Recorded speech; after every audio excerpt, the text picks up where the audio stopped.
गुष्यते यस्य नगरे रङ्गयात्रा दिने दिने तमहं शिरसा वन्दे राजानं कुलशेखरं कुम्भे पुनर्वसौ जातं केरळे चोळपट्टणे कौस्तुभांशं धराधीशं कुलशेखरं आश्रये श्रीवल्लभेति वरदेति दयापरेति भक्तप्रियेति भवलुण्ठनकोविदेति नाथेति नागशयनेति जगन्निवासेति आलापनं प्रतिपदं कुरु मे मुकुन्द.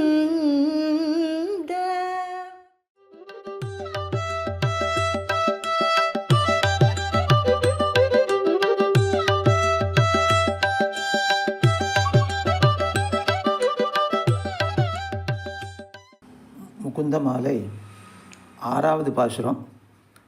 திவிவா புவிவா மமாஸ்து வாசோ நரகேவா நரகாந்தக பிரகாமம் அவதீரித சாரதாரவிந்தௌ சரணௌ தே மரணேபி சிந்தையானி அப்படின்றது ஆறாவது ஸ்லோகம்.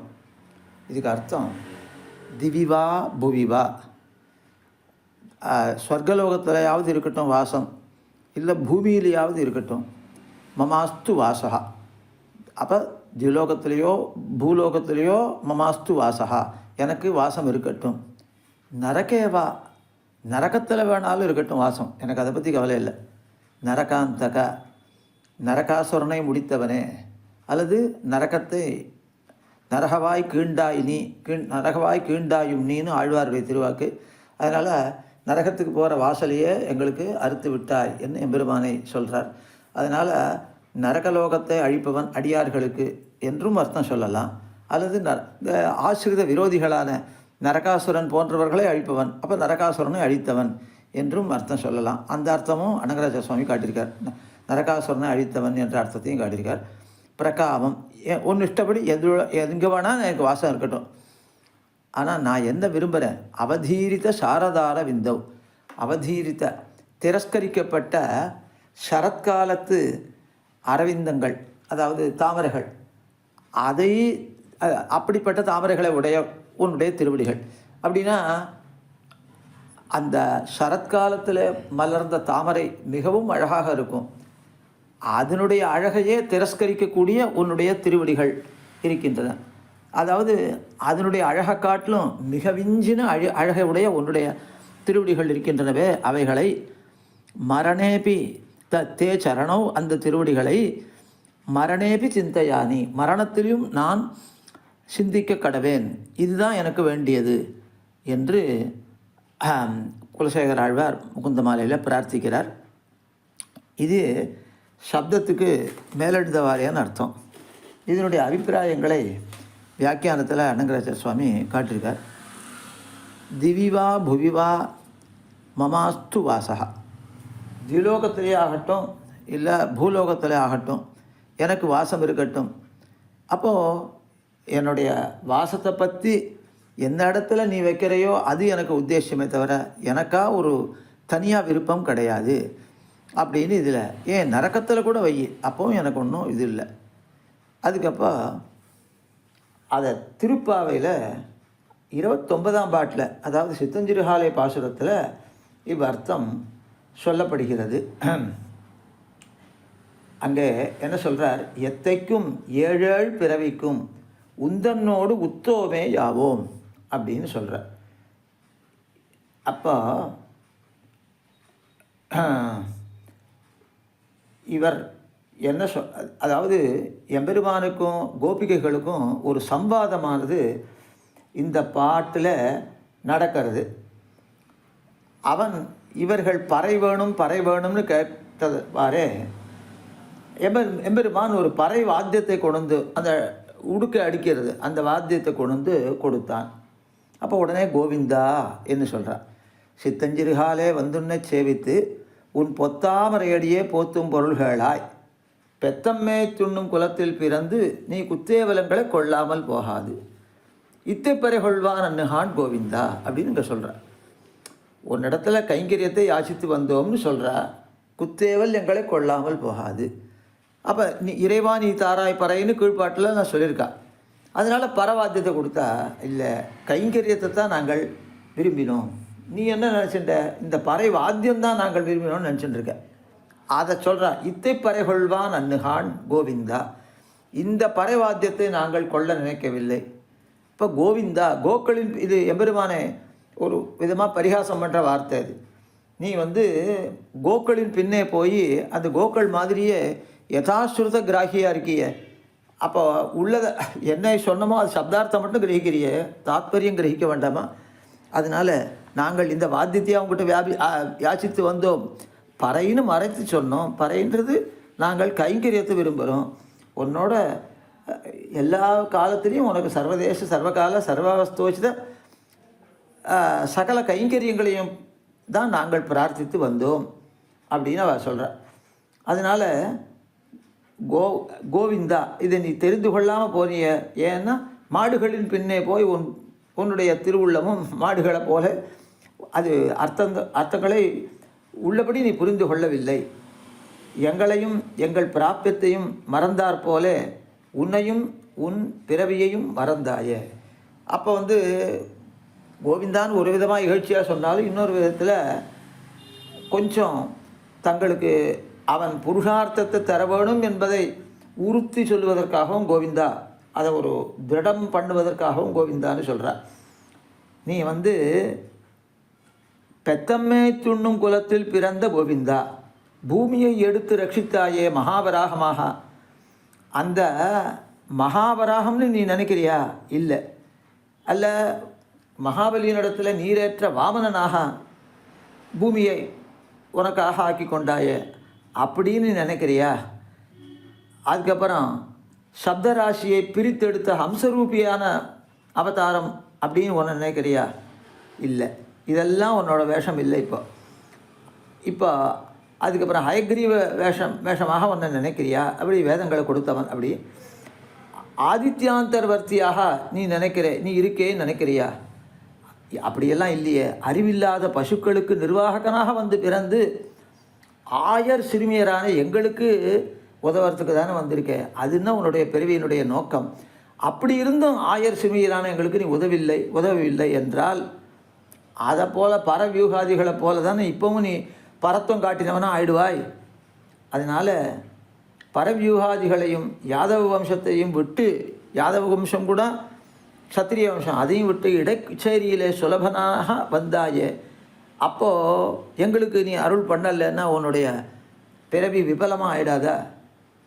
சரி, நீங்கள் சொன்ன வார்த்தைக்கு பலரும் என்ன அறிந்து கொள்ளுவார்களோ அதைத்தானே நான் அறிந்து உங்களுக்கு கொடுத்தேன் பரவாத்தியத்தை.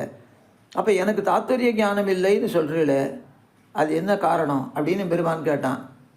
நீங்கள் குத்தேவல் என்கிறதிலே 2 வகையிருந்து சொல்லுங்கோள். இத்தைப்பொழுது உங்களோடு போக்குகிறோம். சரி, என்ன இருக்குது? நீ குத்தேவல்னு சொன்னது என்ன தான் சொல்கிற, அது சொல்லு அப்படின்னா அவள் சொல்கிறா, எத்தைக்கும் 7 பிறவிக்கும். இன்றைக்கி மட்டும் இல்லை, எல்லா பிறவிகளிலையும். அப்போ பிறவி வந்தால் பரவாயில்லையாண்ணா, உன்னோட இருக்கிறதா இருந்தால் பிறவி வந்தால் தப்பு இல்லைன்னு சொல்கிறா. இத்தை அளவில் போராதுகான் இப்பிறவி அளவில் போகாதுகான் எத்தைக்கும் 7 பிறவிக்கும். அகால கால்யமான நலமந்தம் இல்லதோர் நாட்டிலே இருக்கவுமாம். அதாவது காலம் நடையாடாத தேசம், காலம் ராஜ்யம் செலுத்தாத தேசம் அந்த ஸ்ரீவைகுண்டம். அங்கே அப்படிப்பட்ட நாட்டிலே நாங்கள் இருந்தாலும் சரி, ஆசிரித சஜாத்தியனாய் கொண்டு நிலவரம்பில பல பிறப்பாய் அப்படின்னா நிலையில் வரம்பில் ஒரு ஸ்திதின்றது கிடையாது. அதுக்கப்புறம் ஒரு இந்த மாதிரி தான் என்று எல்லைகள்லாம் அதுக்கு வகுத்து கொள்ள மாட்டாய். எப்படி வேணாலும் பிறப்பாய். அப்படி சம்சார மண்டலத்திலே அநேக அவதாரம் பண்ணவுமாம். நீ வைகுந்தத்தில் இருந்தாலும் சரி, இங்கே சம்சார மண்டலத்தில் பல பிறவிகள் பிறந்தாலும் சரி, அதில் ஒரு நிர்பந்தம் இல்லை. உந்தன்னோடு நீ பிறவாதிருக்குமிடத்தில் இருந்தாலும் சரி, பிறந்து திரியுமிடத்தில் வந்தாலும் சரி, நாங்கள் உன்னோட இருக்கணும். நீ பிறவாத இடத்துல வைகுந்தத்தில் கூட்டிட்டு போய் எங்களை வச்சுட்டாலும் சரி, இல்லை நீ பிறக்கிற இடத்துல கூட வச்சுட்டாலும் சரி, எங்களுக்கு வேண்டியது உன்னோடையே இருக்கணும், அவ்வளோதான். அதனால் கூட திரியும் இத்தனை எத்தைக்கும் எல்லா காலத்திலும் தேவத்வே தேவதேகேயம் மனுஷத்வேச்ச மானுஷி. அதாவது விஷ்ணுவினுடைய திருமேனிக்கு தகுந்தவாறு தன்னுடைய திருமேனியை அமைத்து கொள்ளுகிறாள் பெரிய பிராட்டியார் மகாலட்சுமி தாயார். எம்பெருமான் தேவனாக அவதரிக்கிற போது இவளும் தேவதேகத்தில் அவதரிக்கிறாள். எம்பெருமான் மனுஷனாக ராமனாக கண்ணனாக அவதரிக்கிற போது இவள் சீதையாக ருப்பிணியாக எல்லாம் அவதரிக்கிறாள். அதனால் மனுஷத்வேச்ச மானுஷி அப்படின்னு என்கிறபடியே நாங்களும் ஒக்க பிறந்து விடாதே திரிய வேணும். தாயார் எப்படி உன்னோட ஒக்க பிறக்கிறாளோ அந்த மாதிரி நாங்களும் உன்னோட ஒக்க பிறக்க வேணும், விடாதே திரிய வேணும். இளையபெருமாள் படை வீட்டிலும் காட்டிலும் ஒக்க திரிந்தார் போல. படை வீடுன்னா அரண்மனை, அங்கேயும் இருந்தார், காட்டிலையும் இருந்தார், எல்லா இடத்துலையும் அவர் கூடவே இருப்பார். அந்த மாதிரி தான் நாங்களும் இருக்கணும். உந்தன்னோடு அங்கே உருவார் சக்கரம் சங்கு சுமந்து உன்னோடே திரிகையும், மிகுந்த அழகுடைய சங்கையும் சுமந்து சக்கரத்தையும் சுமந்து உன்னோட நாங்கள் தெரிய வேணும். இப்போ இங்கே நீ காட்டில் அங்கே தெரிஞ்சாலும் சரி, இல்லை இங்கே எங்களோட நாட்டில் இருந்து நீ தெரிந்தாயானால் நாங்களும் தெரிய வேணும், அவ்வளவுதான் எங்களுக்கு வேண்டியது. இவர்கள் அவனுக்கு பல உபகாரங்களை கொடுத்துருக்கா தேவர்கள்லாம். அந்த மாதிரி பல ஆபரணங்களை சாத்திட்டு எம்பெருமான் இங்கே திரிகிறான். கோவிந்தா எத்தைக்கும் கோயில்கள் தெய்வமெல்லாம் தொழ வைகுந்தம் கோயில் கொண்டு நீ இருக்கும் இடத்திலும். நித்தியசூரிகள்லாம் அவரவர்கள் தனித்தனியாக கோயில்கள் தெய்வங்களாக இருக்கா, தங்களுக்கே கோயில் இருக்குது, அவர்களெல்லாம் உன்னை தொழுகிறார்கள். அப்படி அவர்கள் தொழும்படியாக வைகுந்தத்தை கோயில் கொண்டு நீ இருக்கிறாய். அப்படி இருக்கும் இடத்திலும் பின்னும் எம்மாண்புமானான் எல்லாவித பிறவியும் பிறந்தான் என்னும்படி நீ பிறந்து திரியும் இடத்திலும் உன்னோட திரிய வேணும். தேவும் தன்னையும் என்ன இரண்டு அவஸ்தையும் கோவிந்தனுக்கிறே. தேவு அப்படின்னா நித்தியசூரி நாயகனாக இருக்கிற இருப்பு, தன்னை என்னால் ஆசிரித பரதந்தரனாக அவ்வளவு வாத்சல்யத்தோட சுலபனாக இருக்கும் இருப்பு. இது ரெண்டுமே கோவிந்தனுக்கு இருக்குது. இப்போ கோவிந்தன் அப்படின்னா கோ ரக்ஷகன், கோ என்ன காம் விந்ததீதி கோவிந்தா. அப்போ கௌஹுன்னா இந்த சப்தங்களுக்கும் கௌஹுன்னு பேர் உண்டு. எத்கோ சகசிரம் அபஹந்தி தமாம்சி பும்சாம் அப்படின்னு நம்மாழ்வாரை பற்றி சொல்கிறார். அப்போ எவருடைய கோசகசிரம்ன்றது 1000 பாட்டுக்கள், அபஹந்தி தமாம்சி பும்சாம் நம்மளோட இந்த புமான்களுடைய அஜ்ஞானங்களை எல்லாம் அழிக்கின்றன நம்மாழ்வாருடைய 1000 பாசுரங்கள்னு சொல்லப்பட்டிருக்கு. அப்படிப்பட்ட பாசுரங்கள், அதனால் சப்தராசிகள் அவைகள் தான் கோக்கள்.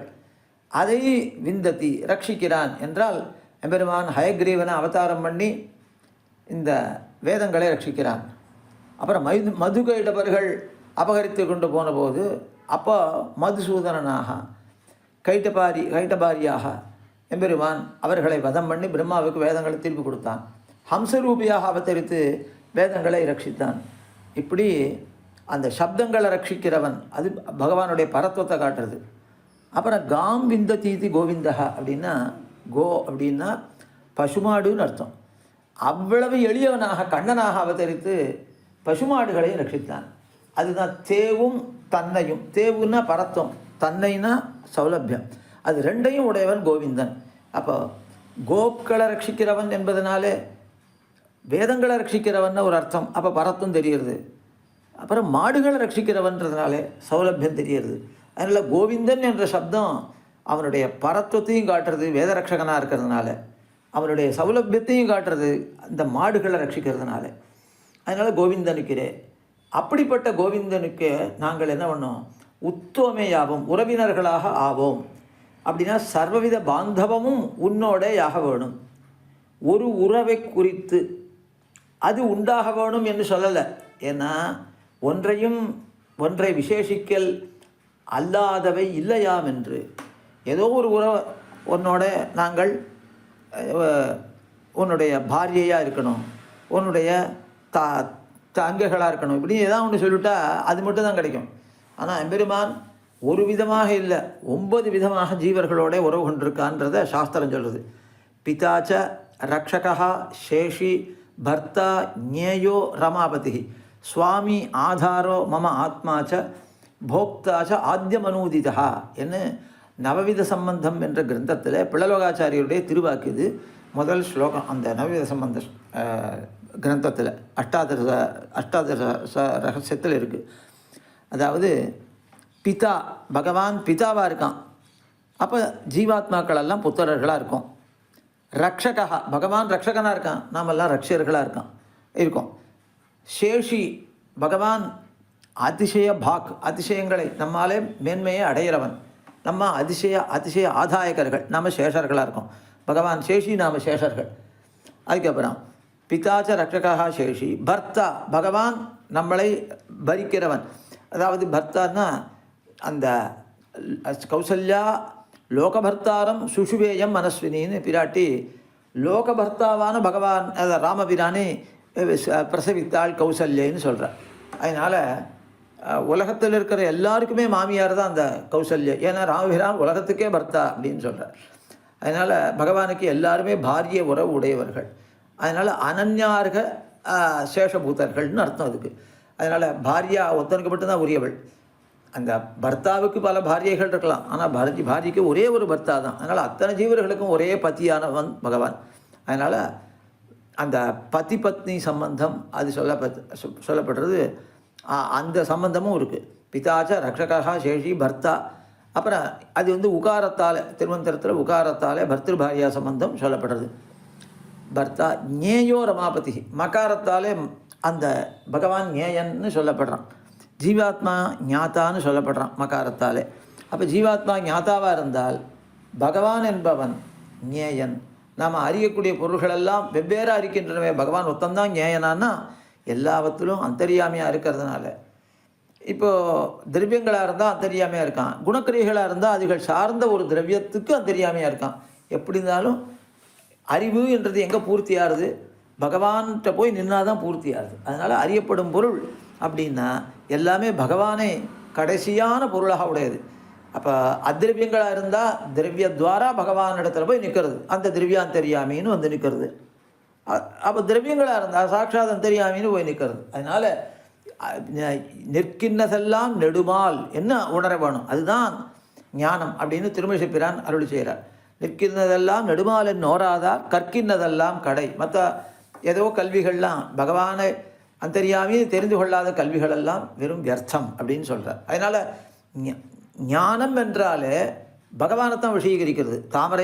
ஒன்றாமரையாள் கேழ்வன் ஒருவனையே நோக்கும் உணர்வு அப்படின்னு பொய்கை ஆழ்வார் பாசுரம். அந்த மாதிரி பகவான் தான் ஞேயனாக இருக்கான், நாமெல்லாம் ஞாத்தாவாக இருக்கோம். அப்போ ஞாத்திருஞேய சம்பந்தம் பகவானுக்கும் நமக்கும்.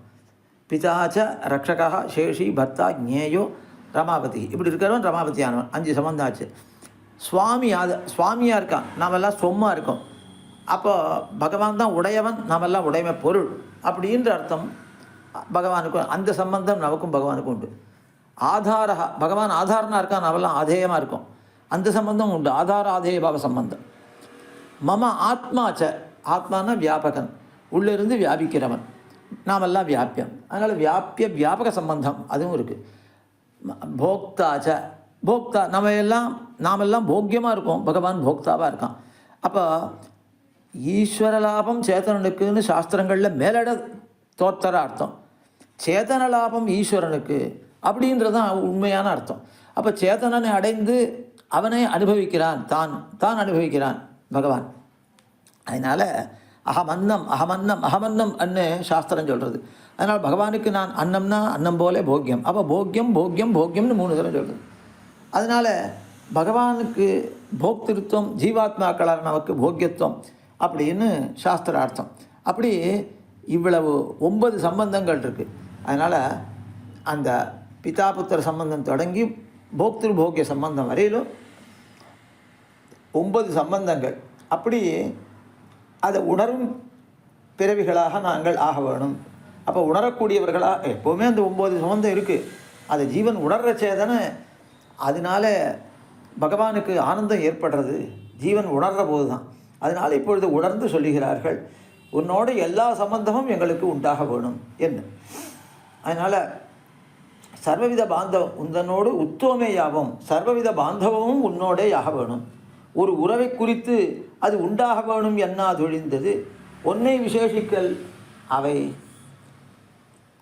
அவை அல்லாதவை இல்லையாம் என்று, மற்றதெல்லாம் இல்லையா போயிடும். அப்போ இருக்கிறது எல்லாமே வேணும்னு பிரார்த்திக்கிறார்.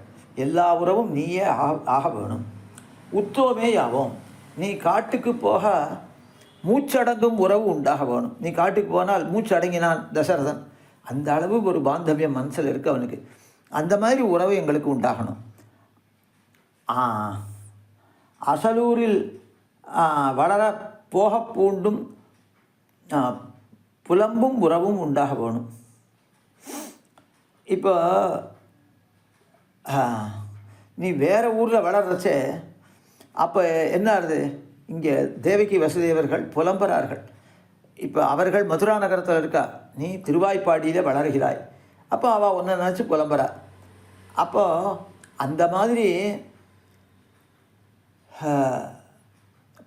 போவதற்கு அவ்வளவு ஆசையும் புலம்புற உறவும் எங்களுக்கு உண்டாகணும்.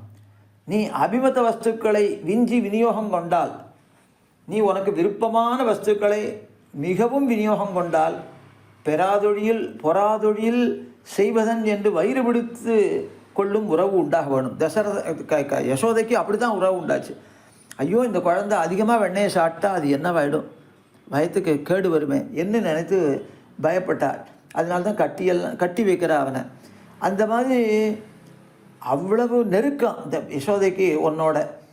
நீ அபிமத வஸ்துக்களை விஞ்சி நிறைய அப்படின்னு அர்த்தம். விநியோகம் கொண்டால் வயிறுக்கு பொறுக்கலைன்னா என்ன பண்ணுறது அப்படின்னு பயப்படுறாள் இல்லையோ, அந்த அளவு வயிறு பிடிக்கிற உறவு உண்டாகணும். வயிறு பிடித்து கொள்ளும் உறவு உண்டாக வேணும்.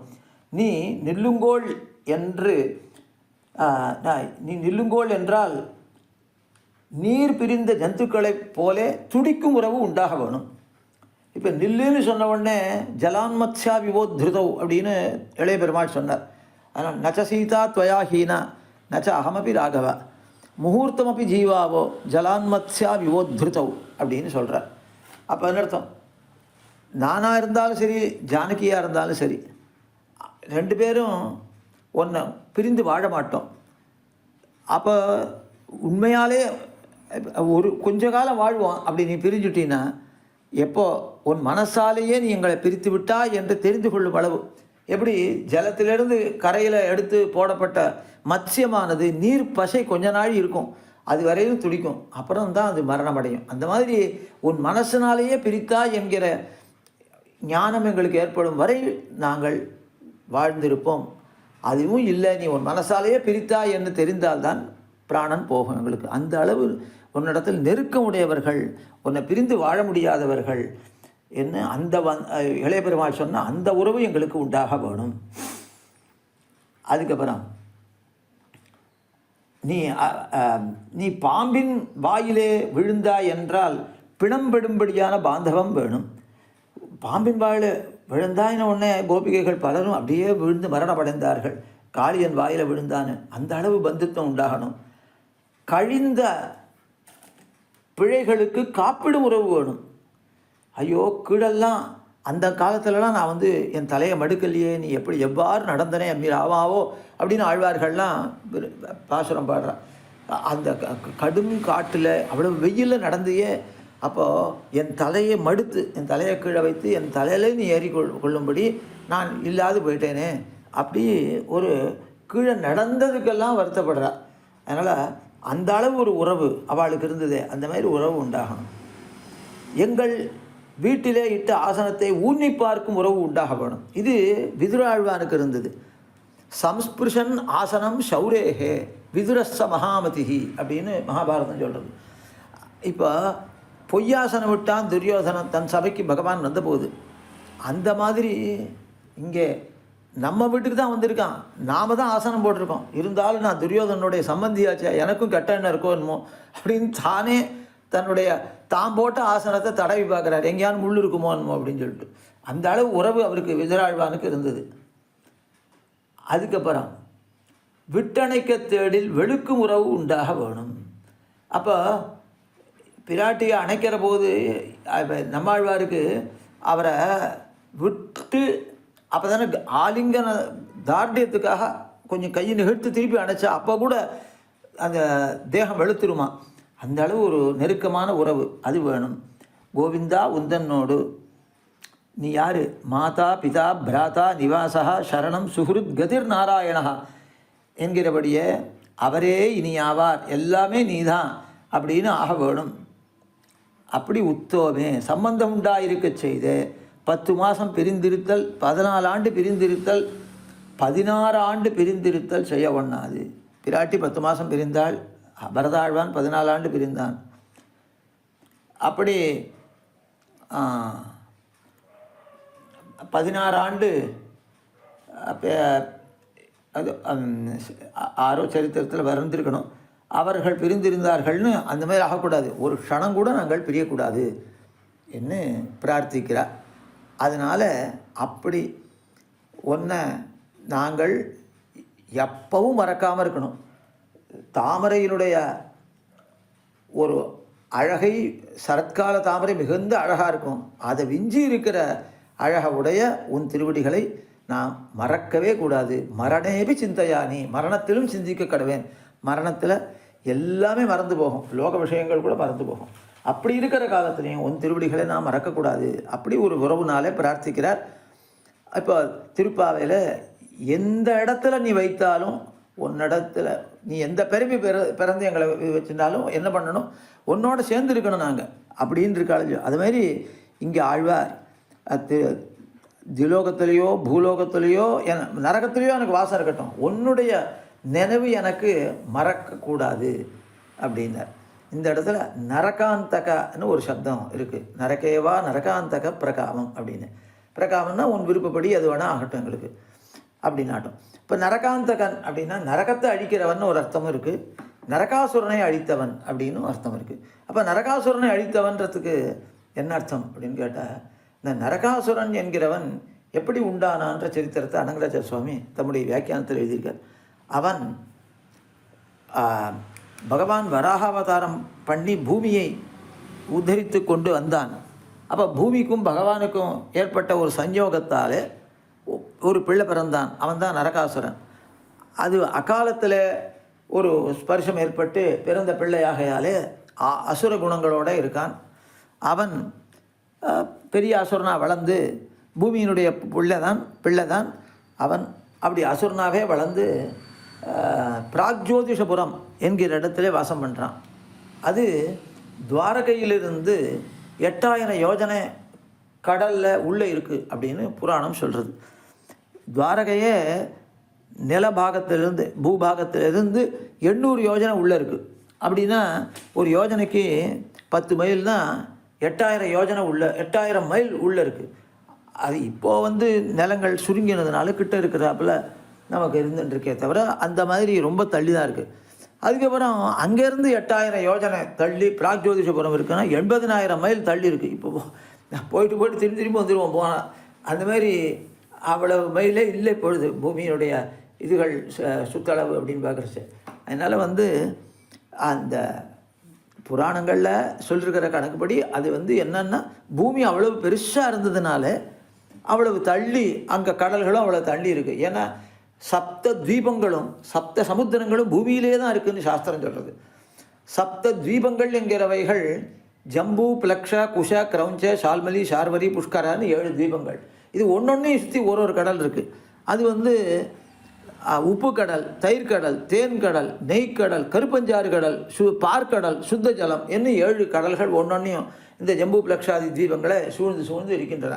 அதனால் 50 கோடி விஸ்தீர்ணை இந்த பூமி, 50 கோடி யோஜனை நீளம், 50 கோடி யோஜனை அகலம் உடையது இந்த பூமி அப்படின்னு சாஸ்திரம் சொல்கிறது. அதனால் அதுலேயே தான் என்ன இருக்குது அப்படின்னு கேட்டால், இந்த கடலில் அவ்வளவு தள்ளி ஒரு 8000 யோஜனை தள்ளி அந்த பிராக்ஜோதிஷபுரம் என்றது இருக்குது. அந்த பிராக்ஜோதிஷபுரத்தில் நிறைய அந்த கடல்லையே அதை தாண்டி தான் உள்ளே போனோம் நகரத்துக்கு. அங்கே நிறைய பாசங்களை கட்டி வச்சுருக்கான். அங்கே முரஞ்சிங்கிற அசுரன் காவல் காத்துட்டுருக்கான். அதாவது பாசங்கள்னால் கயிறுகள், அது முள்ளாக இருக்கும், அது வெளியிலையும் தெரியாது, இதில் இருக்கும், கடலுக்குள்ளே இருந்துட்டுருக்கும். இவன் யாரானு கடலில் நீஞ்சிட்டு போனால் அப்படியே கழுத்து எடுத்து பிராணனை போக்கிடும். அதனால் நடந்து போனாலும் கையை காலை அப்படியே வெட்டி கொன்னுவிடும். இந்த மாதிரி இருக்கிற இடத்துல பகவான் கருடாரூடனாக சத்யபாமி பிராட்டியோடு போய் அந்த முரனை அழித்து அவன் பாசங்கள் எல்லாம் அறுத்தெறிந்து அவனையும் கொன்று அதுக்குள்ளே போய் அப்புறம் நரகாசுரனோட பல காலம் யுத்தம் பண்ணி பிராட்டி சத்யபாமி பிராட்டியும் ஒத்தாசை பண்ணுறா. அதில் அவனை வதம் பண்ணுறார் பெருமாள். அதனால் நரகாந்தகன் அப்படின்னா அந்த நரகாசுரனை அழித்தவன் என்ற அர்த்தமும் இங்கே உண்டு என்று சுவாமி காட்டி கொடுக்குறார். இதோட 6வது ஸ்லோகம் முகுந்த மாலையில் முடிந்தது. அடுத்து 7வது ஸ்லோகம். கிருஷ்ணத்வதீய பதபங்கஜ பஞ்சராந்தः அத்தெய்வ மே விஷசு மானச ராஜஹம்சः பிராணப்பிரயாண சமயே கபவாத பித்தைஹி கண்டாவரோதன விதௌ ஸ்மரணம் குதஸ்தே. இது 7வது ஸ்லோகம். இதில் என்ன அர்த்தம் சொல்கிறாருன்னா, கிருஷ்ண எம்பெருமானே, கண்ணனே, துவதீய பதபங்கஜ பஞ்சராந்தா, தேவரீருடைய திருவடித்தாமரைகளாகிற கூட்டினுள்ளே அத்தெய்வ மானசராஜஹம்சா மே விஷது, இன்றைக்கே இப்பொழுது என்னுடைய மனசாகிற, மானசம்னா மனசுன்னு அர்த்தம், அந்த ராஜஹம்சமானது பெரிய உயர்ந்த ஹம்சமானது தேவரீருடைய தாமரையாகிற கூட்டினுள்ளே, திருவடித்தாமரை தான் அது, திருவடித்தாமரை அதுவே ஒரு கூடாக இருக்குது, அதுவே வெளியில் வர என் மனசு விரும்பலை, அதில் நுழையட்டும். பிராணப்பிரயாண சமய கபவாத பித்தைகி, பிராணன் புறப்படுற சமயத்தில் கபம் வாதம் பித்தம் இவைகள் அப்படியே கழுத்தை அடைக்கும். எம்பெருமான் திருநாமத்தை சொல்ல முடியாது. கபவாத பித்தைகி கண்டாவரோதன விதவு, கண்டத்தை அடைக்கிற அந்த சமயத்தில் அந்த பிரகாரம் இருக்கிற போது ஸ்மரணம் குதஸ்தே, தேவரீருடைய ஸ்மரணம் எப்படி வரும் எனக்கு அப்படின்னு கேட்குறார். அதனால் இப்பொழுதே நான் சொல்கிறேன்னு சொல்கிறார். அதனால் பிராணப்பிரயாண சமயத்தில் இப்படிப்பட்டவரை நான் காப்பாற்றுறேன்னு பெருவான்னு சொல்கிறான்.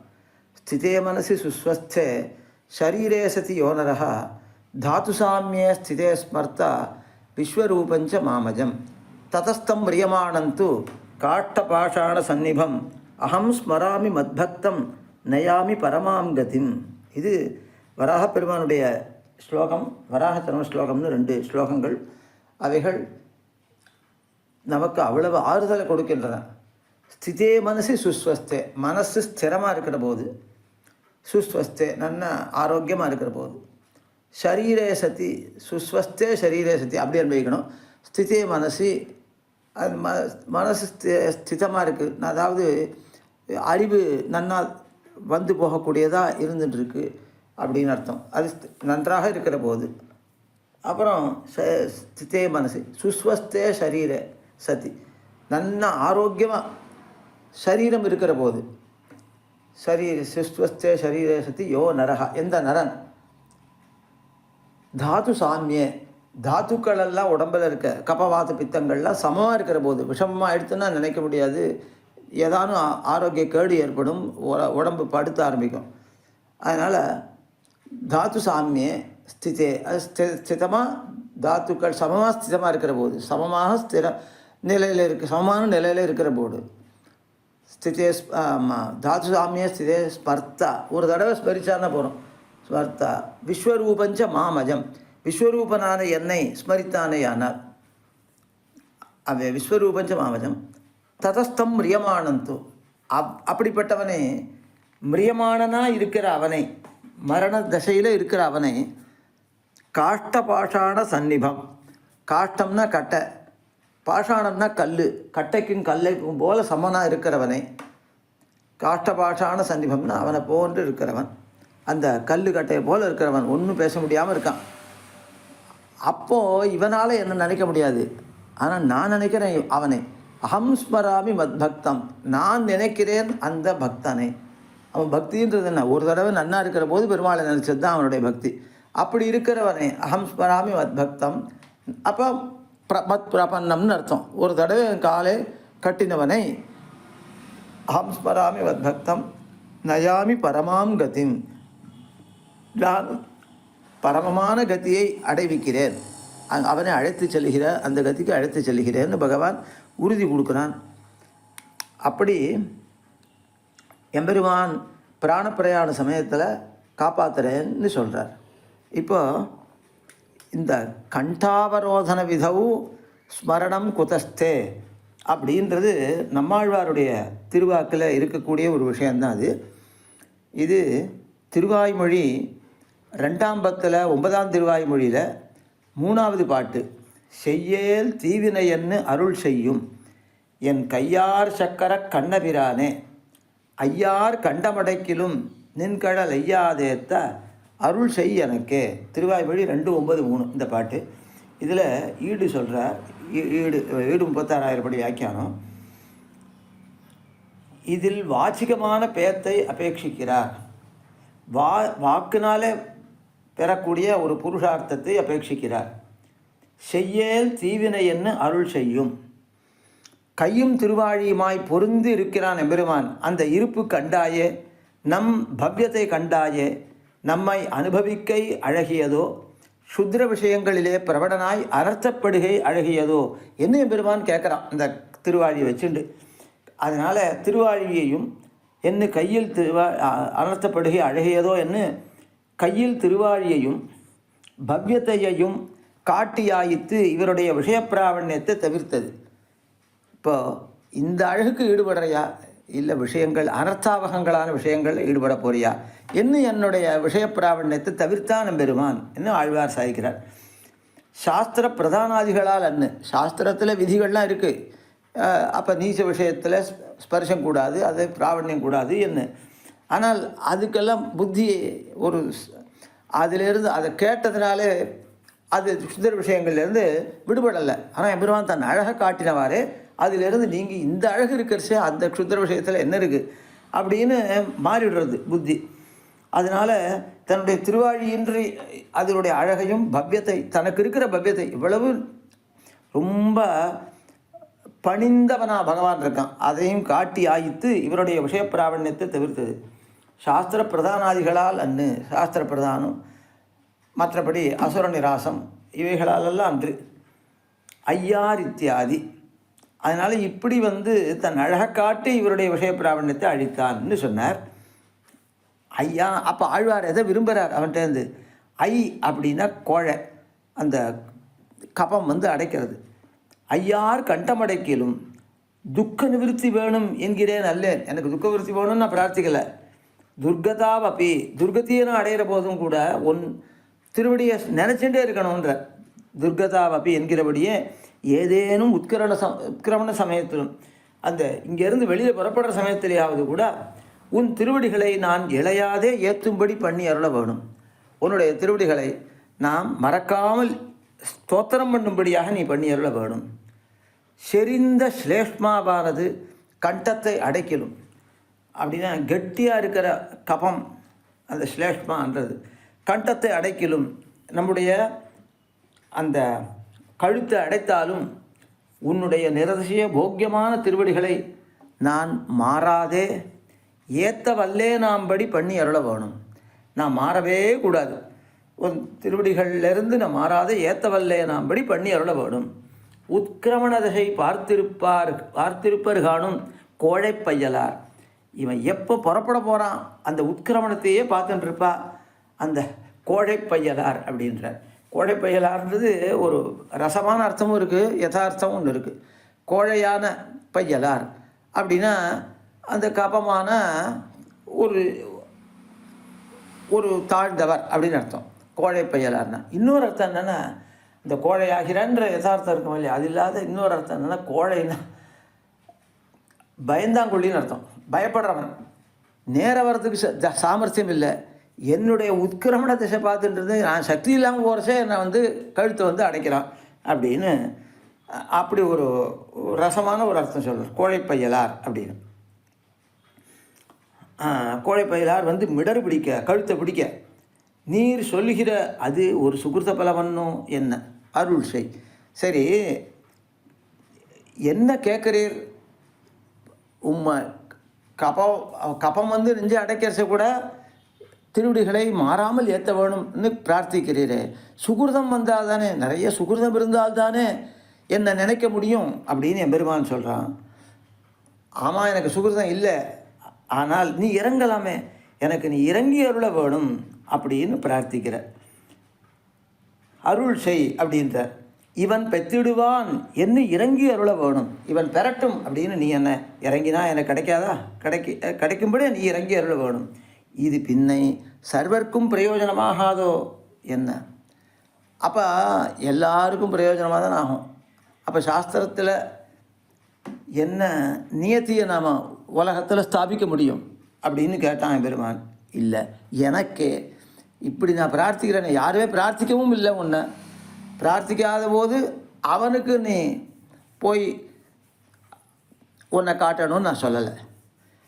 அவனும் தப்பு பண்ணிருக்கான், நீரும் தப்பு பண்ணிருக்கேன், நானும் தப்பு பண்ணிருக்கேன்.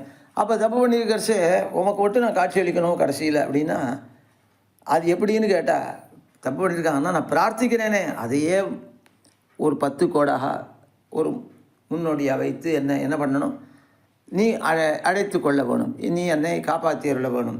அவன் பிரார்த்திக்கவும் இல்லையோ, அதனால் சாஸ்திர நியமம் நின்றுடும் அப்படின்னு. இவன் பெற்றிடுவான் என்னை இறங்கி அருள வேணும். இது பின்னே சர்வக்கும் பிரயோஜனமாகாதோ, எல்லாருக்கும் தானே இதே பிரயோஜனம் கிடைக்க வேண்டி வரும், சர்வமுக்தி பிரசங்கம் வருமே அப்படின்னா இல்லை, எனக்கே என் ஒருவனுக்குமே அப்படின்னா என் ஒருவனுக்குமே அர்த்தம். இப்படி நினைக்கிறவனுக்கே தான் நீ தான் எனக்கு வேணும் அப்படின்னு நினைக்கிறவனுக்கு நீ தந்தருள வேணும் என்று அதிலே பிரார்த்திக்கிறார். அதனால் கிருஷ்ணத்வதீய பத பங்கஜ பஞ்சராந்தா அத்தெய்வமே விஷத்து மானச ராஜஹம்சா. அந்த மானச ராஜஹம்சம் தேவரீருடைய தாமரையாகிற கூட்டுக்குள்ளே, கிளியை கூட்டுக்குள்ளே அடைச்சி வச்சுருப்பாளே, அந்த மாதிரி அந்த கூட்டுக்குள்ளே நுழைய வேணும். பிராணப்பிரயாண சமயத்தில், பிராணப்பிரயாண சமயே கபவாத பித்தைகி, கபம் வாதம் பித்தம் என்ற தாத்துக்கள் வைஷமியம் ஏற்பட்டு கண்டாவரோதன விதவு, கண்டாவரோதனம் பண்ணுற போது பண்ணுகிற அந்த பிரகாரத்தின் போது ஸ்மரணம் குதஸ்தே, தேவரீருடைய நினைவு எனக்கு எப்படி வரும், அதனால் தேவரீரே எனக்கு அதை இறங்கி அருள வேணும் என்று இந்த 7வது ஸ்லோகத்தாலே பிரார்த்தித்தார். அடுத்து 8வது ஸ்லோகம். சிந்தையாமி ஹரிமேவ சந்ததம் மந்த மந்த ஹசிதான நாம்புஜம் நந்த கோபதனயம் பராத்பரம் நாரதாதி முனிபிருந்த வந்திதம். சிந்தையாமி ஹரிமேவ சந்ததம், எப்பொழுதும் ஹரியையே நான் சிந்தித்து கொண்டிருக்கிறேன். மந்த மந்த ஹசிதான நாம்புஜம், மெல்ல மெல்ல புன்முறுவல், ஹசிதமான ஆனன அம்புஜம், அதாவது முகமாகிற தாமரை, மெல்ல புன்முறுவலை பூக்கிற இந்த தாமரை, அதை சிரிக்கிறதா இருக்கிற அந்த தாமரை, அதையே நான் சிந்திக்கிறேன். நந்தகோபதனயம் பராத்பரம், நந்தகோபனுடைய தனையனான கண்ணன் அவன், ஆனால் பரர்களுக்கெல்லாம் பரனாக இருக்கிறவன், பராத்பரனாக இருக்கிறவன். நாரதாதி முனிபிருந்த வந்திதம், நாரதாதி முனிவர்கள் இருக்காளே, நாரதர், தும்புரு, மற்ற ரிஷிகள், வசிஷ்டர், வாமதேவர், எல்லாரும் அப்படிப்பட்ட முனி கூட்டங்கள் இருக்காளே, இன்னும் சனகர், சனாதனர், சனந்தனர், சனத்குமாரர், இவாளெலாம் முனிவர்கள் தான். அவள்லாம் பிரம்மஜானிகள். அவளாலே வந்திதமாக இருக்கிற, அதாவது வந்திக்கப்பட்டன வணங்கப்பட்ட அந்த ஹரியையே நான் சிந்திக்கிறேன் எப்பொழுதும் அப்படின்னு சொல்கிறார். நாரதாதி முனிபிருந்த வந்திதம்னா, நாரதருடைய சரித்திரம் பாகவதத்தில் முதல் ஸ்கந்தத்தில் 5வது 6வது அத்தியாயத்தில் சொல்லப்பட்டிருக்கு. அவர் மிகுந்த பக்தர். அந்த பக்தி தமக்கு எப்படி வந்தது என்பதை வேதவியாசருக்கு நாரதர் சொல்கிறார். வேதவியாசர் மகாபாரதத்தை எழுதி முடித்த பிறகு தம்முடைய ஆசிரமத்திலே அமர்ந்திருக்கிறார். அவர் மனது ஆனால் சோகத்தோடு இருக்குது. சரஸ்வதி நதி கரையில் வியாசருடைய ஆசிரமம் இருக்கிறது. அது ஹிமாச்சலத்தில் பத்ரிநாராயண பெருமாள் சன்னதிக்கு மேலே ஒரு 3 கிலோமீட்டர் மேலே போனோம்னா அது மானா காவுன்னு இருக்குது. மானான்ற ஒரு கிராமம். அதனுடைய மேலே இன்னும் போனோம்னா இந்த பாண்டவர்களெல்லாம் ஸ்வர்காரோகணம் பண்ணுறதுக்காக போன பாதையானது இருக்குது. சதோபந்த்னு சொல்கிறா. அதுக்கு மேலே ஸ்வர்காரோகணி வர்றது. அப்போது சரஸ்வதி நதியானது நடுவில் ஓடி வர்றது. அங்கே தான் உற்பத்தி ஸ்தானம். அந்த இடத்துல அந்த உற்பத்தி ஸ்தானத்தின் அருகில் தான் வேதவியாசருடைய ஆசிரமமானது இருக்கிறது.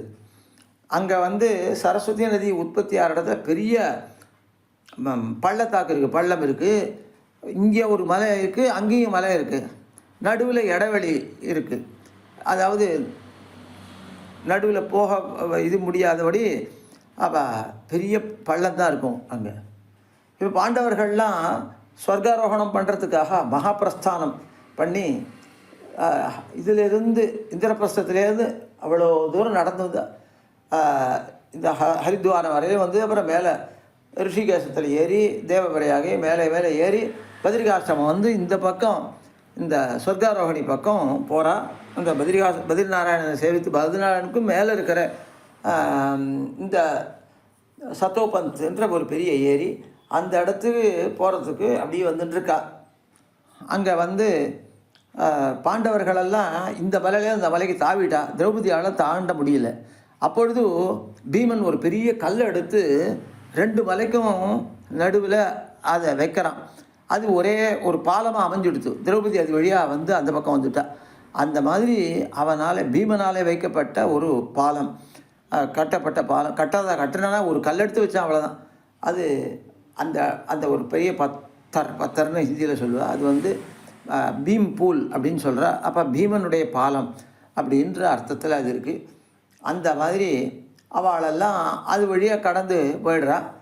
அதுக்கப்புறம் ஒவ்வொருத்தராக ஒரு இடத்துல விழுந்து கடைசியில் சொர்க்கத்துக்கு போகிறா. எல்லாரும் திரௌபதியும் சேர்ந்து 6 பேரும் போகிறா அப்படின்னு அங்கே சரித்திரம் இருக்குது.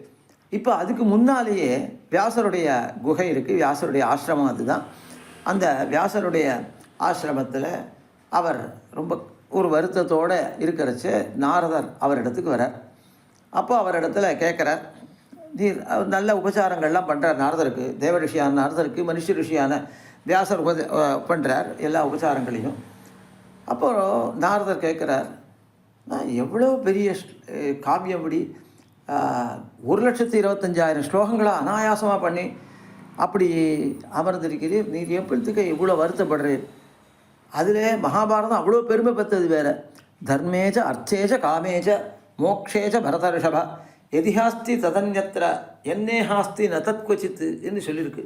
தர்மம், அர்த்தம், காமம், மோட்சம் என்ற பிரயோஜனங்கள், அவற்றுக்கான சாதனங்கள் எல்லாமே மகாபாரதத்தில் பூர்ணமாக சொல்லப்பட்டிருக்கு. எது மற்ற இடங்களில் இருக்கோ அத்தனையும் மகாபாரதத்தில் இருக்குது. இந்த மகாபாரதத்தில் இல்லைன்னா வேறு இடத்துல இல்லை.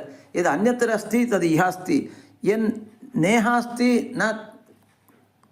நதத் கொச்சித் வேற எங்கேயும் இல்லை. இங்கே மகாபாரதத்தில் இல்லைன்னா அதுக்கான சாதனமோ இல்லை பிரயோஜனமோ வேற எங்கேயும் கிடையாது. அந்த அளவு பூர்த்தி உடையது மகாபாரதம். அப்படிப்பட்ட அர்த்தத்தாலையும் சிறந்து சப்தத்தாலையும் சிறந்து இருக்கிற இந்த மகாபாரதத்தை பண்ணின பிறகு எப்படி வருந்துறீர் அப்படின்னு கேட்குறார். அதுதான் எனக்கும் புரியல. நான் பண்ணுற தேவ பூஜைக்கு குறையில்லை, குரு சுஷ்ரூஷைக்கு குறவில்லை, அக்னி காரியத்துக்கு குறவில்லை, ஆனாலும் என் மனசு ஏன் சோகப்படுறது அப்படின்னா. அப்போ நாரதர் சொல்கிறார், இல்லை.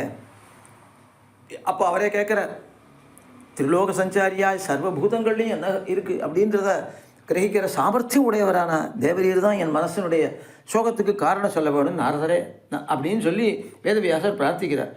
அப்போ நாரதர் சொல்கிறார், உம்முடைய மகாபாரதம் எப்படிப்பட்டதாக இருக்குன்னா எல்லா அர்த்தங்களையும் சொல்கிறது. நாராயண கதாபிமாம் நாராயணன் கதைன்னு ஆரம்பித்து எல்லாத்தையும் காடுபாயிறீர். அதனால் பூசல் போட்டோலையா பல ராஜாக்களுடைய சண்டைகளை எல்லாம் சொல்கிறீர். அதனால் என்ன எடுத்து இதில் ஏதோ முமுட்சுகள் இதில் ஆசை கொள்ளலாமே ஒழிய முமுட்சுக்கள் சாரமான அம்சத்தில் தான் ஆசை கொள்ளுவார்கள். மகாபாரதத்தில் சாரமாக இருக்கிறது ஒரு பகவத்கீதை, ஒரு யக்ஷ பிரஷ்னம் முதலான இடங்கள். ஆனால் நிறைய இந்த மாதிரி பூசல் பட்டோலையாக தான் இருக்குது. அதாவது சண்டையினுடைய ஒரு விஸ்தாரத்தையே உடையதாக இருக்குது அப்படின்னு சொல்கிறார். அதனால் உம்முடைய வாக்கு அசுத்தி அடைந்தது, அதனால் உன் மனசு இப்போ கவலை அடையுது. சரி, நான் என்ன பண்ணணும் இது நிவர்த்தி ஆகிறதுக்கு அப்படின்னா, பகவானுடைய சரித்திரத்தை மட்டுமே கொண்ட பாகவதம் என்ற புராணத்தை எழுதும் அப்படின்னு சொல்லி 4 ஸ்லோகங்களாலே சுருக்கமாக பாகவதத்தை உபதேசம் பண்ணுறார். உமக்கு ஏற்கவே அறியப்பட்டது தான் இது, உங்களுடைய ஞான திருஷ்டியால் உங்கள் கண்முன்னால் தோற்றும் இதை எழுதும்னு சொல்கிறார். அப்போ பகவானுடைய சரித்திரத்தை மட்டும் கொண்ட அந்த பாகவத புராணத்தை நாரதர் இவர் வேதவியாசர் எழுதுகிறார். இப்போது இவ்வளவு மகாத்மியம் தேவரீருக்கு எப்படி வந்தது? இந்த மாதிரி எல்லாருடைய சோகத்தையும் போக்குறீர், இவ்வளவு பக்தி பகவத் பக்தி உமக்கு இருக்கே, அதுக்கு என்ன காரணம் அப்படின்னு கேட்குறார் நாரதரை பார்த்து வேதவியாசர். அப்போ அவர் சொல்கிறார், என்னுடைய முன்பிறவியை நான் சொல்கிறேன், உனக்கு காரணம் புரியும் என்று சொல்கிறார். எப்படின்னா, இதுக்கு இப்பொழுது நடக்கிறது ஸ்வேதவராக கல்பம். இதுக்கு முன்னால் பாதும கல்பம் அப்படின்றதில் நான் காசியில் ஒரு பிராமணருடைய கிரகத்தில் ஒரு வேலைக்காரியினுடைய மகனாக இருந்தேன். அவள் வீட்டு வேலைகள்லாம் செய்துட்டுருக்கிறவள். அப்போது அந்த பிராமணர் நல்ல வைதிகராக இருந்து எல்லாரையும் நல்ல ஆதரிக்கிறவர். சாதுர்மாசியம் அப்படின்னு சன்னியாசிகளுக்கு ஒரு விரதம். அந்த சாதுர்மாசியத்தின் போது அவர்கள் ஒரு 4 மாதம், ஆவணி, புரட்டாசி, ஐப்பசி, கார்த்திகை 4 மாதங்கள் இந்த பிராமணருடைய கிரகத்தில் தங்கினார்கள். அவர்களை உபசரிக்கிற வேலையை எனக்கு கொடுத்தார். எனக்கு 5 வயசு தான் அப்போ ஆயிருந்தது. ஆனால் நான் ரொம்ப சமர்த்தனாக இருந்தேன், அதனால் காரியங்கள்லாம் செய்தேன். அவர்களுடைய கூடவே காலத்தை போக்கினேன். சாதுர்மாசிய விரதம் என்பது கலியுகத்தில் என்னவா எடுத்துன்னா, பக்ஷோபை மாசகான்ற ஒரு வச்சனத்தால் ஒரு பக்ஷம் ஒரு மாதம்னு கணக்கு பண்ணி 4 மாதம்ன்றது 2 மாதமாக போயிடுது. அதனால் அந்த ஆடி மாதம் பௌர்ணமி தொடங்கி ஆவணி, புரட்டாசி பௌர்ணமியோட அத்தை முடித்து கொள்ளுகிறார்கள் இதில் கலியுகத்தில் மட்டும். ஆனால் அந்த யுகங்களில் பூர்ணமாக 4 மாதமும் அருட்டிப்பார்கள். மழை பெய்கிற காலம் முழுக்க மழை பெய்யும். அது பிராணிகளுக்கு ஹிம்சை ஏற்படக்கூடாதுன்னு சன்னியாசிகள் அந்த விரதத்தில் இருப்பாள், ஒரே இடத்துல இருப்பாள். 8 மாதம் சுற்றி திரிவர்கள், 4 மாதம் ஒரு இடத்துல இருப்பார்கள். அதனால் இந்த பிராமண கிரகத்திலே வாசம் பண்ணுகிறார்கள். அப்போ அவர்களுக்கு வேண்டிய உபச்சாரங்களை எல்லாம் நாரதர், அதாவது தன்னுடைய முன் ஜென்மத்தில் அந்த வேலைக்காரியினுடைய பிள்ளையாக இருக்கிறவர் எல்லாத்தையும் பண்ணுறார். அவளுக்கு ஒத்தாசையெல்லாம் பண்ணிவிட்டு நிறைய காலங்கள் அவர் என்ன பண்ணுவா, அவள்லாம் சத்சங்கத்தோடு இருக்கிறவா, அதனாலே பகவானுடைய சரித்திரங்களையே பேசிகிட்டு இருப்பா. அதில் கூட இருந்துட்டு குழந்தை யார் இவர் எல்லாத்தையும் கேட்டுருக்கார். அவளுக்கு சந்தோஷம். குழந்தை விளையாட்டில் ஒரு பராக்கு கொள்ளாமல், ஆசை கொள்ளாமல் சரித்திரங்களே கேட்குறானே, பகவத் சரித்திரங்களையே என்ன அவர்கள் ரொம்ப சந்தோஷப்பட்டார். 4 மாதம் முடிகிற சமயத்தில் இவனுக்கு ஒரு மந்திரத்தை உபதேசம் பண்ணார்கள். நீ இந்த சொன்னியன்னா பகவானை சாட்சாத்கரிக்கலாம் என்று சொல்லிவிட்டு அப்புறம் அவர்கள் கிளம்பி போனார்கள். அதுக்கப்புறம் கொஞ்ச நாள் கழித்து இவளுடைய தாயார், அவளுக்கு ஒன்றும் பெரிய ஞானம் இல்லை, இந்த குழந்தைக்கு நிறைய சேர்த்து வைக்கணும்னு இன்னொரு கிராமத்துலேயும் வேலையை ஒத்துண்டா. அதுக்காக பிமால போய் அந்த கிராமத்தை அங்கே வேலையை முடிச்சுட்டு அடுத்தது கிராமத்துக்கு எல்லா வேலையும் செய்வள். அப்படி ஒரு நாள் போயிட்டு இருக்கிறச்சே பிம்மால இருட்டு வேலை, அது ரொம்ப ஒரு 4 மணி காலத்தில் கிளம்பி போயிட்டா. அந்த சமயத்தில் ஒரு பாம்பு வழியில் போயிருக்கு, அது மேலே கால் வச்சுட்டா, அது கடிச்சு விடுத்து. அதனால் அப்படியே நொர தள்ளி பிராணம் போயிடுத்து அவளுக்கு. எங்கே வழியில் கிடத்தா கார்த்தால் ஜனங்கள் பார்த்து, ஐயோ நம்ம ஊர் பெண்ணாச்சே அப்படின்னு கூட்டின்னு இந்த குழந்தைய தாயார்னு தெரிஞ்சு இந்த குழந்தையை கொண்டு சம்ஸ்காரம் பண்ணி வைக்கிறார்கள். அப்போது வேதவியாசர் கேட்குறார் நாரதர் இடத்துல, ஒரே தாயார் மட்டும்தானே உங்க பந்து, அவளும் போயிட்டா, அப்போ என்ன பண்ணியிருந்தார்? நான் கவலைப்படலை, எனக்கு இவர்கள் சொன்ன பகவானுடைய சரித்திரத்தாலே லோகத்தினுடைய பற்றுகளெல்லாம் போயிருந்தன. அதனால் நமக்கு ஒரே நிர்பந்தமாக இருந்தாள் அவள் பிரம்மஜானத்துக்கு ரொம்ப ஒத்தாசையாக அவளால் இருக்க முடியல அப்படின்றது தெரியுது. அதனால் அவள் தடை நீங்கித்து. அதுக்கப்புறம் நான் அந்த பிராமணர் கிரகத்தில் இருக்கல, இவளுடைய அந்திம கிரியைகளை பண்ணிவிட்டு நான் வடக்கு நோக்கி நகர்ந்து போயிட்டே இருந்தேன். எத்தனையோ மலைகள், நதிகள், இதுகளை தாண்டி அதுக்கப்புறம் குளங்கள், இவைகளெல்லாம் கடந்து கடந்து கடந்து போயிட்டே இருந்தேன். எத்தனையோ சோலைகள், காடுகள். ரொம்ப நாள் வரைக்கும் நடந்து கூட எனக்கு களைப்பே ஏற்படலை. ரொம்ப நாள் கழித்து களைப்பு வந்தது. நான் ஒரு குளத்தில் போய் இறங்கி நீராடி அதுக்கு பிறகு ஜலம் எடுத்து பருகி விட்டு அப்படியே உட்கார்ந்து பகவானை தியானம் பண்ணேன். அதுக்கு பிறகு எனக்கு ஒரு ஆசை, பகவானை பார்க்கணுன்னுட்டு. அப்போ அவர்கள் சொன்ன மந்திரம் ஞாபகம் வந்தது. பகவானை நான் ஸ்மரணம் பண்ணி அந்த மந்திரத்தை சொன்னேன். அப்போ பகவான் எனக்கு காட்சியளித்தான். அதை பார்த்துட்டு கொஞ்ச நாடி அப்படியே இருந்தேன். ஆனால் உருவம் மறைஞ்சு போயிடுத்து. திரும்பவும் அந்த மந்திரத்தை சொன்னேன், எனக்கு பகவானுடைய காட்சி கிடைக்கல. திரும்பவும் சொன்னேன், கிடைக்கல. திரும்பவும் சொன்னேன், கிடைக்கல. எத்தனை தடவை நான் எத்தனை பண்ணாலும் பகவானுடைய காட்சி வரவே இல்லை. அப்பொழுது ஆகாசத்தில் ஒரு வாணி கேட்டது, ஆகாசவாணி. அது சொல்லித்து, இந்த மாதிரி ஒரு பக்குவப்படாத யோகிக்கு பகவான் காட்சி அளிக்க மாட்டான், அதனால் நீ இந்த பிறவியில் அவனை பார்க்க முடியாது, வீணான பிரயாசம் பண்ணாதேன்னு சொல்லித்து. அப்போ ஒரு கேள்வி அதுவே கேட்டுன்னு சொல்லித்து. அப்போ ஒரு தடவை பகவான் காட்சி அளித்தாருன்னு உனக்கு சந்தேகம் வரும். உனக்கு பகவானிடத்தில் ஆசை ஏற்படுறதுக்காக அந்த ஒரு தடவை காட்டினான்.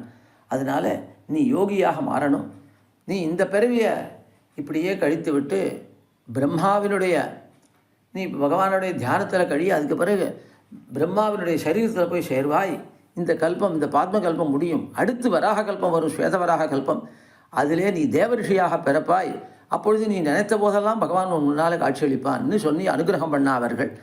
அதனாலே அதாவது அந்த ஆகாசவாணி சொல்லித்து, நான் அது மாதிரி பண்ணேன். அதே மாதிரி அந்த சரீரம் முடிவில் பிரம்மாவினுடைய வயிற்றுக்குள்ளே போய் அதுக்கப்புறம் அடுத்த பிறவியில் நான் இப்படி தேவரிஷியாக பிறந்தேன்.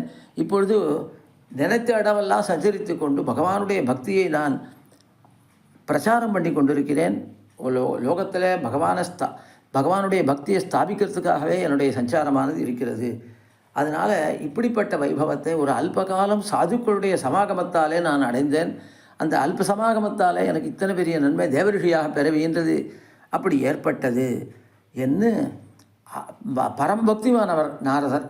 அவர் அதனால் அந்த நாரதாதி முனிபிருந்த வந்திதம், நாரதாதி முனி கூட்டங்கள், முனிவர்களெல்லாம் மனநசீலர்கள், பகவானிடத்தில் பக்தி உள்ளவர்கள், அவர்களாலே வந்திக்கப்பட்டன வணங்கப்பட்ட அந்த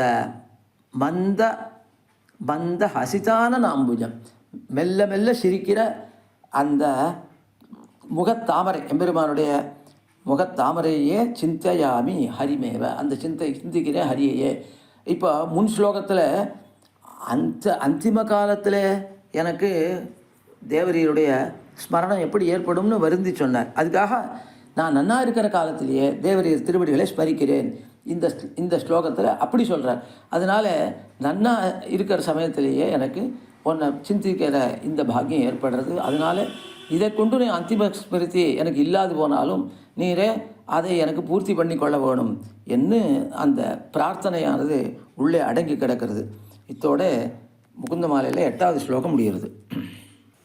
அடுத்து முகுந்தமாலையில் 9வது ஸ்லோகம். கரச்சரண சரோஜே காந்திமன் நேத்திர மீனே ஸ்ரமமுஷி புஜபீஜி வியாக்குலே காதமார்கே சரசி விகாஹ்ய ஆபீய தேஜோஜலௌகம் பவமரு பரிக்கின்னஹ கேதமத்ய தியஜாமி. இது 9வது ஸ்லோகம். இதில் கரச்சரண சரோஜே, திருக்கைகள் திருவடிகளாகிற தாமரைகள், அந்த தாமரைகளை உடையதாக இருக்குது அந்த திருமேனி. காந்திமன் நேத்திர மீனே, அழகிய திருக்கண்களாகிற கயல்களை உடையதாய், கயல்கள்னால் மீன்கள், அந்த திருக்கண்களாகிற மீன்களை உடையதாய்.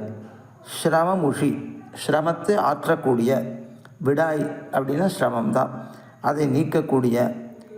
புஜ வீஜி வியாக்குலே, திருத்தோள்களாகிற அலைகளால் நிறைந்ததாய், அந்த திருத்தோள்களில் அதுதான் அலையாக இருக்குது, அதுகளாலே நிறைந்ததாக இருக்குது இந்த திருமேனி. அகாத மார்க்கே, மிகவும் ஆழமான எம்பெருமானாகிற தடாகம், அந்த திருமேனி தடாகம் மாதிரி, அதாவது குளம் மாதிரி இருக்குது, அவ்வளவு நல்ல குளிர்ச்சியாக இருக்குது. ஹரிசரசி, எம்பெருமானாகிற தடாகத்தில், பகவானாகிற அந்த குளத்தில், விகாக்கிய உடைந்து நீராடி, நன்றாக உள்ள அமிழ்ந்து நீராடி. தேஜோஜலௌகம், திருமேனியில் விளங்குகிற தேஜஸாகிற ஜல சமூகத்தை ஆபீய பானம் பண்ணி, அந்த தேஜஸை அப்படியே பானம் பண்ணுறது, அப்படியே பானம் பண்ணி. பவமரு பரிக்கின்னஹா, சம்சாரமாகிற பாலை நிலத்திலே மிகவும் வருந்தி கிடந்த அடியேன் கேதமத்ர தியஜாமி, இந்த சாம்சாரிக துக்கத்தை இப்போது விடுகிறேன் என்று சொல்கிறார் இந்த பாட்டுக்களை. அந்த ஸ்லோகத்தில் ஏஷ பிரம்ம பிரவிஷ்டோஸ்மி கிரீஷ்மே சீதமிவ ஹதம் என்று பிரமாணம் சொல்கிறது. இந்த பிரம்மமாகிற குளத்தை இந்த பிரம்மத்தை நான் அடைகிறேன், அதாவது உள் புகுகிறேன், பிரம்மத்துக்குள்ளே புகுகிறேன். கிரீஷ்மே சீதம் விவகிரதம், வெயில் காலத்தில் குளிர்ந்த தடாகத்தில் இறங்குகிறார் போலே இந்த பிரம்மத்திலே நான் உள்ளே இறங்குகிறேன், பிரவிஷ்டனாகிறேன். அப்போ பரமாத்மாவை அனுபவிக்க புகுந்தால் அது தாபத்தை எல்லாம் ஆற்றும் என்று பிரமாணம் சொல்கிறது. அப்புறம் நம்மாழ்வார் திருவாக்கில் தயரதன் பெத்த மரதக மணித்தடம் என்று 10ஆம் பத்தில் அருளி செய்கிறார். தசரத மகாராஜா ஒரு குளத்தை பிரசவித்தார். அவன் பெத்த மரதக மணித்தடம், மரதக கற்களாலே ஆன மணித்தடம். அவன் மரதக கற்களாகிற மணித்தடம், மணிகள் போல ஒளி மிகுந்த அந்த தடாகம் என்று எம்பெருமான் ஒரு குளிர்ந்த தடாகமாக கூறப்பட்டிருக்கான். அதையே அடிவொற்றி இந்த ஆழ்வாரும், அதாவது குலசேகர ஆழ்வாரும் அவனை தடாகமாகவே உருவகப்படுத்துகிறார் இந்த ஸ்லோகத்தில். இப்போ குளமானது தாமரை சூழ்ந்திருக்கும், கயல்கள் பாய்ந்திருக்கும். கயல்கள்ன்ற மீன்கள், அதனால் தாமரைகள் நிறைந்திருக்கும், மீன்கள் நிறைந்திருக்கும், அலைகள் வீசுறதா இருக்கும், நீர் நிரம்பி இருக்கும், விடாய் தீர்க்கக்கூடியதாக இருக்கும். விடாய்னா நம்முடைய தாபத்தை, அதாவது வெப்பத்தை ஆற்றக்கூடியதாக இருக்கும்.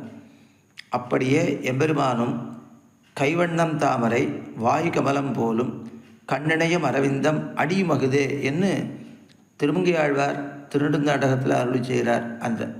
அந்த சொல்கிற அப்படி அவர் அருளி செய்தபடியே எல்லாம் தாமரையாக இருக்குது. எம்பெருமானுக்கு அவயவங்கள்லாம் தாமரை போல் அழகாக இருக்குன்னு அர்த்தம். திருக்கையும் திருவடிகளுமாகிற தாமரைகளை உடையவன் எம்பெருமான். அப்புறம் மீன்களோடு ஒக்க வர்ணிக்கிறது கவிகளுடைய மரபு. கண்களை மீன்களுக்கு ஒப்ப வர்ணிக்கிறார். அது திருக்கண்களாகிற கயல்களை உடையவன் என்று சொல்கிறார். அதனால் தோள்கள் என்கிற அலைகளை உடையவன். தோள் அலை மாதிரி இருக்குது. குளம் வெயிலாலே உண்டான தாபத்தை போக்கும். இந்த எம்பெருமான் 3 விதமான தாபங்களை நமக்கு போக்குகிறான், தாபத்திரயத்தை போக்குகிறான். அதாவது ஆத்தியாத்மிக துக்கம், ஆதி பௌத்திக துக்கம், ஆதி பௌத்திக துக்கம் அப்படின்னு 3 விதமான துக்கங்கள் தாபத்திரயம்னு பேர். ஆத்தியாத்மிகம்னா ஆத்மான்றது இந்த இடத்துல சரீரத்தை குறிக்கிறது, தேகத்தை குறிக்கிறது. அதனால் அந்த தேக துக்கங்களான வியாதிகளை எல்லாம் போக்கக்கூடியவன், வலிகளை எல்லாம் போக்கக்கூடியவன். அப்படி அதுக்கப்புறம் ஆதி பௌத்திக துக்கம், ஆதி தெய்வீக துக்கம் அப்படின்னா தெய்வங்களால் ஏற்படக்கூடிய அதிவிருஷ்டி அனாவிருஷ்டி என்ற துக்கங்களை போக்கக்கூடியவன்.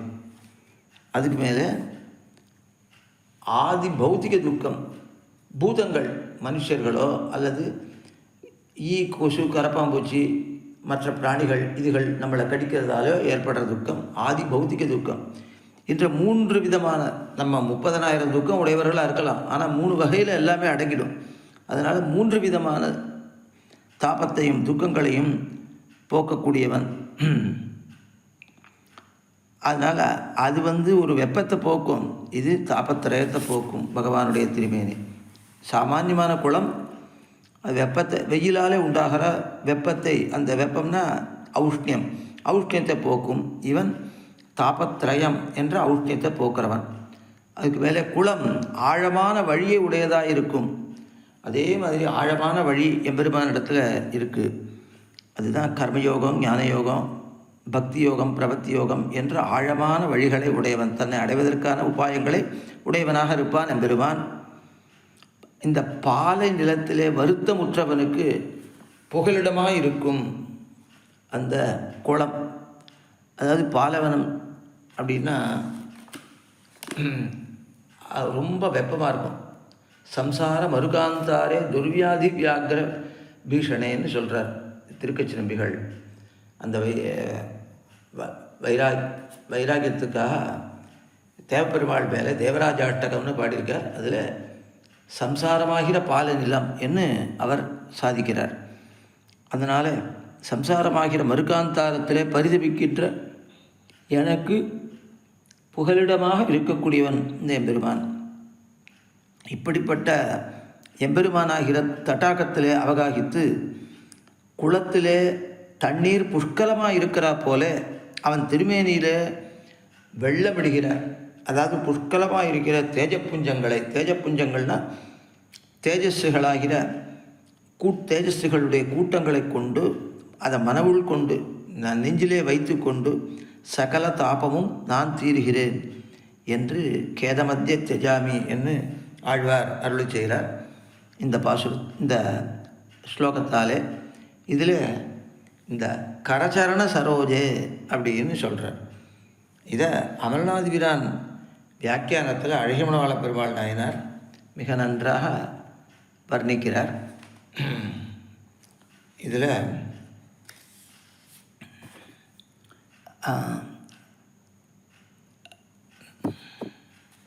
சொல்கிறார்,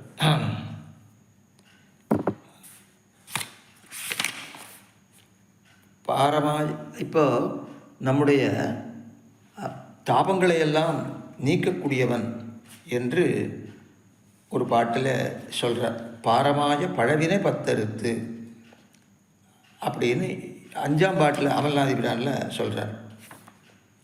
பாரமாய இங்கே கேதமத்திர தெஜாமி அப்படின்னு சொல்லியிருக்கார் குலசேகர ஆழ்வார். சம்சார துக்கத்தை நான் போக்கிக் கொள்ளுகிறேன் எம்பெருமானிடத்திலே அவகாகனம் பண்ணி, எம்பெருமானாகிற குலத்திலே அவகாகனம் பண்ணி. எம்பெருமான் இந்த துக்கங்களுக்கெல்லாம் காரணமான பாவங்களை போக்கக்கூடியவன்னு திருப்பாணாழ்வார் அருள் செய்கிறார். பாரமாய பழவினை பத்தறுத்து, பாரமாய வானக்கோனை கவி சொல்ல வல்லேன் அப்படின்னு திருவாய்மொழி 4ஆம் பத்தில் ஆழ்வார் திருவாக்கு. வானக்கோன் இந்த வைகுந்தநாதன், அவனை நான் கவி சொல்ல வல்லவன். அதேமாதிரி மலக்கு நாவுடைய அப்படின்னு மலக்கு நாவுடையன்னு 6ஆம் பத்தில் அருளி செய்கிறார் திருவாய்மொழியில். அந்த மாதிரி இந்த வகை சொல்ல மாட்டாது, இப்படி ஒரு வகை சொல்லலாம் எம்பெருமானுக்கு, எம்பெருமான கவி சொல்லுவதற்கு. ஆனால் தொல்மா வல்வினை தொடர் என்று திரளச் சொன்னா போல இவரும் பாரமாஜ என்று சொல்கிறார். ஏன்னா தனித்தனியாக அவ்வளோ பாவங்கள் இருக்குது, அதெல்லாம் மொத்தமாக சேர்த்து சொல்லணும் அப்படி சொல்கிறார். அதனால் கர்மத்தினுடைய கனத்தினால அல்பசக்திக்கு நான் தான் சம்பாதித்ததாக இருக்க செய்தையும் நிறைய சம்பாதிச்சிருக்கேன். அது வகை சொல்ல போகாததாக இருக்குது. அவ்வளவு பாபங்கள் இருக்குது, எத்தனை வகைன்னு சொல்ல முடியல. சர்வசக்தியான எம்பெருமான் போக்குற போதும் வகை வகையாக போக்கி போகாது, மொத்தமாக போக்கிடணும், முழுக்க போக்கிடணும். தொகையில் போக்கும் இத்தனை வகையாவன தான் சதுர்வித தேக பிரவேசத்துக்கு ஹேத்துவாக இருப்பனவும். தேவத்திரிங் மனுஷஸ்தாரம் 4 விதமான தேகத்துக்களை புகறத்துக்கு காரணமான பல கர்மங்கள் நம்மகிட்ட இருந்துகிட்டே இருக்குது. பரிகிரக தேகத்திலே பிறக்கிற ருச்சிக்கு அடியாக இருப்பனவும். நாம் எந்த தேகத்தில் புகுந்திருக்கோமோ அதில் எவ்வளோ ருச்சி இருக்கும், அந்த ருச்சிக்கு அடியாக எவ்வளோ பாபங்களை பண்ணுவோம். அப்படிப்பட்ட பாபங்களாக இருக்கின்றன. விஷய பிராவண்யத்துக்கு அடியான பாபங்கள், அதையெல்லாம் போக்குறவன். தேவதாந்தரங்களுக்கு உத்தேசியன், தேவதாந்தரங்கள் நமக்கு உத்தேசியர்கள் என்ன புத்தி பிறக்கிறதே அதுக்கு அடியான பாபங்கள். ஈஸ்வரனை பற்றி நிற்க பிரயோஜனாந்தரங்களை கொண்டு அகலுகைக்கு ஹேத்துவாக இருக்கிற பாபங்கள். எம்பெருமானே பற்றினா கூட வேறு பிரயோஜனத்தை அவன்கிட்ட பற்றிட்டு போகிறதுக்கு காரணமான பாபம். இப்படி வகை வகையாக பாபங்கள் இருக்குது. அதுக்கு மேலே விகித அனனுஷ்டானத்தாலும் எதாவது விதிச்சிருக்கானோ எம்பெருமான் சாஸ்திரங்களில் அதை அனுஷ்டானம் பண்ணலை. நிஷித்த ஆச்சரணம், செய்யக்கூடாததை செய்கிறது. இந்த 2 நாளையும் வரக்கூடியது பாபங்கள். அப்படிப்பட்ட பாப கர்மாக்களோட்டை சகவாசத்தாலுமாக திருவிதமாய் அவைதான் மானச வாச்சிக காயிக ரூபேட திருவிதமாயில இருப்பது. அதனால் இந்த விகித அனனுஷ்டானம், நிஷித்த ஆச்சரணம், அதுக்கு மேலே ஒரு பாபமே இன்னொரு பாபத்தை ஆரம்பித்து வைக்கும். அப்படின்னா பாபாரம்பக பாபம், இப்படி பல 3 விதமாக பாபங்கள் இருக்குது. அதுலேயும் ஒவ்வொன்றும் மானச வாச்சிக்க காயிக ரூபமாக ஒரு திருவிதமாக இருக்குது. அது எவ்வளோ இருக்குதுன்னு கேட்டால் எத் பிரம்மகல்ப நியுதான பவே அநாஷ்யம் தத் கில்பிஷம் சிருஜசி ஜந்துரிக க்ஷணார்த்தேன்னு ஸ்ரீவைகுண்டஸ்தவத்தில் 60வது ஸ்லோகத்தில் கூறத்தாழ்வான் அருள் செய்கிறார். ஒரு பிரம்மகல்ப காலம் மட்டும் இல்லை, பிரம்மகல்ப நியுத்தம்.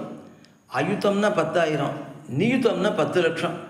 10 லட்சம் பிரம்மகல்ப காலம் ஆனாலும் கூட, அவ்வளோ காலம் நாம் பலம் அனுபவித்தாலும் கூட அநாசியமான, அதாவது நாசமடையாத தத்கில்பிஷம், அந்த பாவத்தை சிருஜதி ஜந்துரிக க்ஷணார்த்தே, அப்படிப்பட்ட பாபங்களை ஒரு க்ஷணத்தினுடைய பாதி பாகம், அரக்ஷணத்திலேயே இந்த ஜந்துவானவன் சம்பாதித்து கொள்ளுகிறான் என்று கூறத்தாழ்வானுடைய திருவாக்கு என்கிறபடியே பல ஆனந்தியத்தை பாரமாய என்கிறதாகவுமா.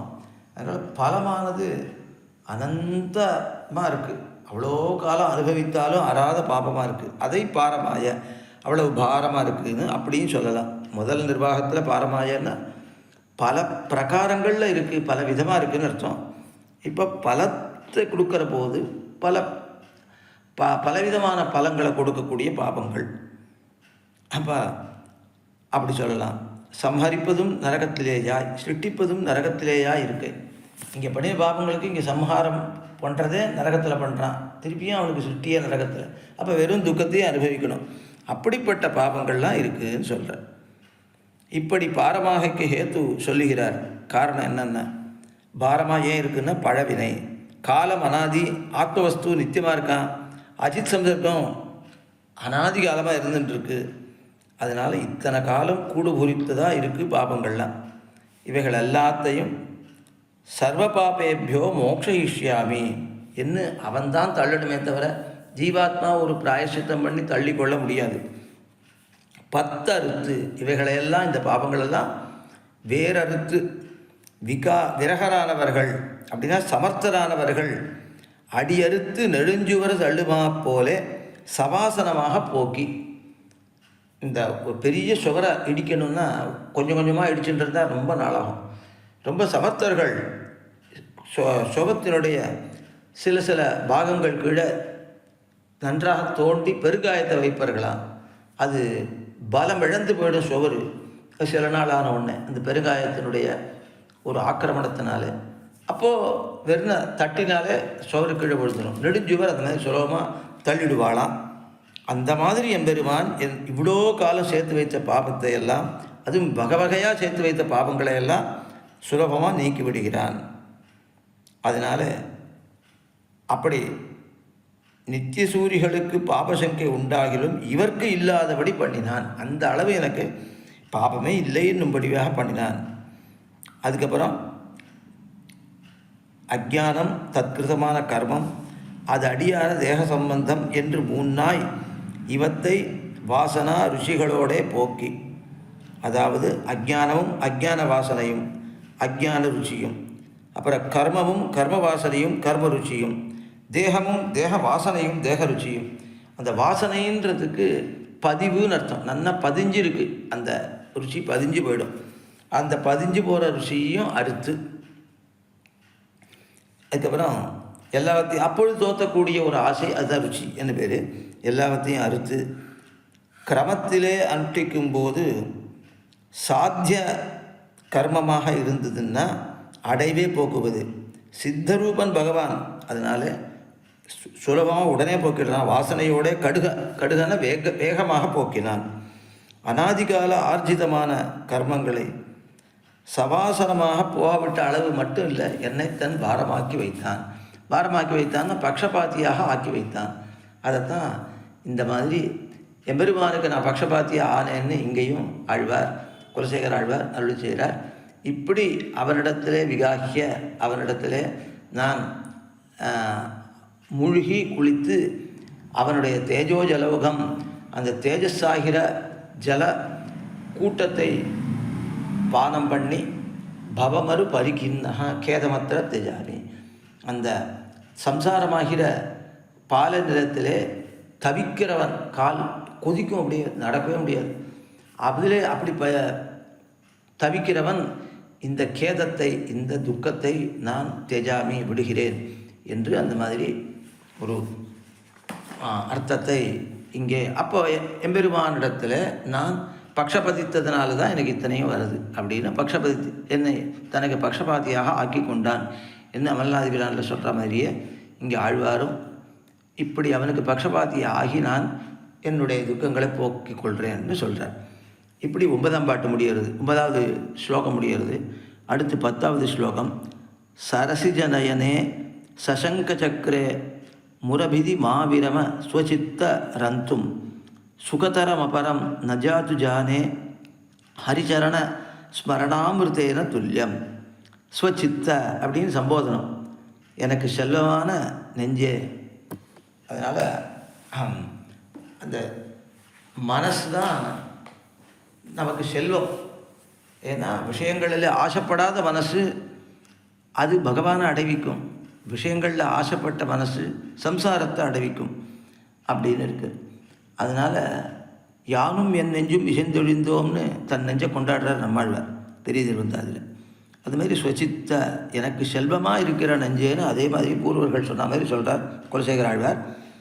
சரசிஜ நயனே தாமரை போன்ற கண்களை உடையனாய், சசங்க சக்கரே திருவாழி திருச்சுங்களோடு கூடினவனாய், முரபிதி முரன் என்ற அசுரனை கொன்றவன், அந்த கொன்றவனான கண்ணபிரான், அந்த நரகாசுரனுடைய கோட்டையில் வாசலில் இருக்கிறவன், நிறைய பாசங்களை கட்டி வச்சிருக்கிறவன், கடலில் அந்த பாசங்கள்லாம் இருக்குது, போகிறதே அது இருக்கிறதே தெரியாது, போனால் காலெல்லாம் கிழித்து அங்கேயே பிராணம் போக வச்சிடும். அப்படிப்பட்ட வலிமையான அசுரன் அந்த முரன். அவ்வளவு முன்னால் தனக்கு பாதுகாப்பு வேலிகள் போட்டு வச்சுருக்கான். அதை தாண்டி அவனிடத்தில் போய் அவனை வதம் பண்ணணும். அத்தனையும் பண்ணினா கண்ணனம் பெறுவான். அந்த முரபிதி முராசுரனை கொன்றவனான கண்ணபிரானிடத்து ரந்தும் ரமிப்பதற்கு, அப்படி ஆழங்கால்படுவதற்கு, அவ்வளவு சந்தோஷப்படுவதற்கு மாவிரம க்ஷணமும் விட்டு ஒழியாதே பகவானையே அனுபவித்து ஆனந்தப்பட்டு கொன்று ஹரிச்சரண ஸ்மரணாமிருத்தேன எம்பெருமானுடைய திருவடிகளை சிந்திப்பதாகிற அமிர்தத்தோடு துல்லியம் ஒத்ததாய், சுகதரம் மிகவும் சுககரமாக இருப்பதான, அபரம் வேறொன்றையும், ஜாத்து நஜானே ஒரு காலும் நான் அறிகின்றேன். அப்போ எம்பெருமானுடைய திருவடியை சிந்திக்கிற அமிர்தத்துக்கு சமமாக ஒன்றையும் நான் ஒரு சுகத்தையும் காணலை, உலகத்தில் நான் காணவே இல்லை என்று சொல்கிறார். ஞானிகள்லாம் அப்படி தான் இருப்பாள், எம்பெருமானிடத்தில் தான் அப்படியே லபித்து கொண்டு இருப்பாள். எம்பெருமானுடைய திருவடி தாமரைகளை சிந்திக்கிறது அமிர்தபானம் பண்ணுவதோடு ஒக்கும். அதுக்கு சமமான இன்பம் வேறொன்று இருப்பதாக நான் நினைக்கவில்லைன்னு ஆழ்வார் சொல்கிறார். வலக்கை ஆழி இடக்கை சங்கமுடையனாய் தாமரை போன்ற கண்ணனான அந்த கடபிரானிடத்திலே இடைவிடாமல் நெஞ்சை செலுத்துவதே சொரூபம் என்பதை தாம் கடைப்பிடித்தார் ஆழ்வார். அதை இந்த ஸ்லோகத்திலே அருளி செய்கிறார். இதில் சங்க சக்கரங்களோட எம்பெருமான் இருக்கிறத அனுபவிக்கிறார். அதே மாதிரி அமரநாதிபிரானில் சங்க சக்கரங்களோட இருக்கிறத 7ஆம் பாட்டில் அருளி செய்கிறார் திருப்பாணாழ்வார்.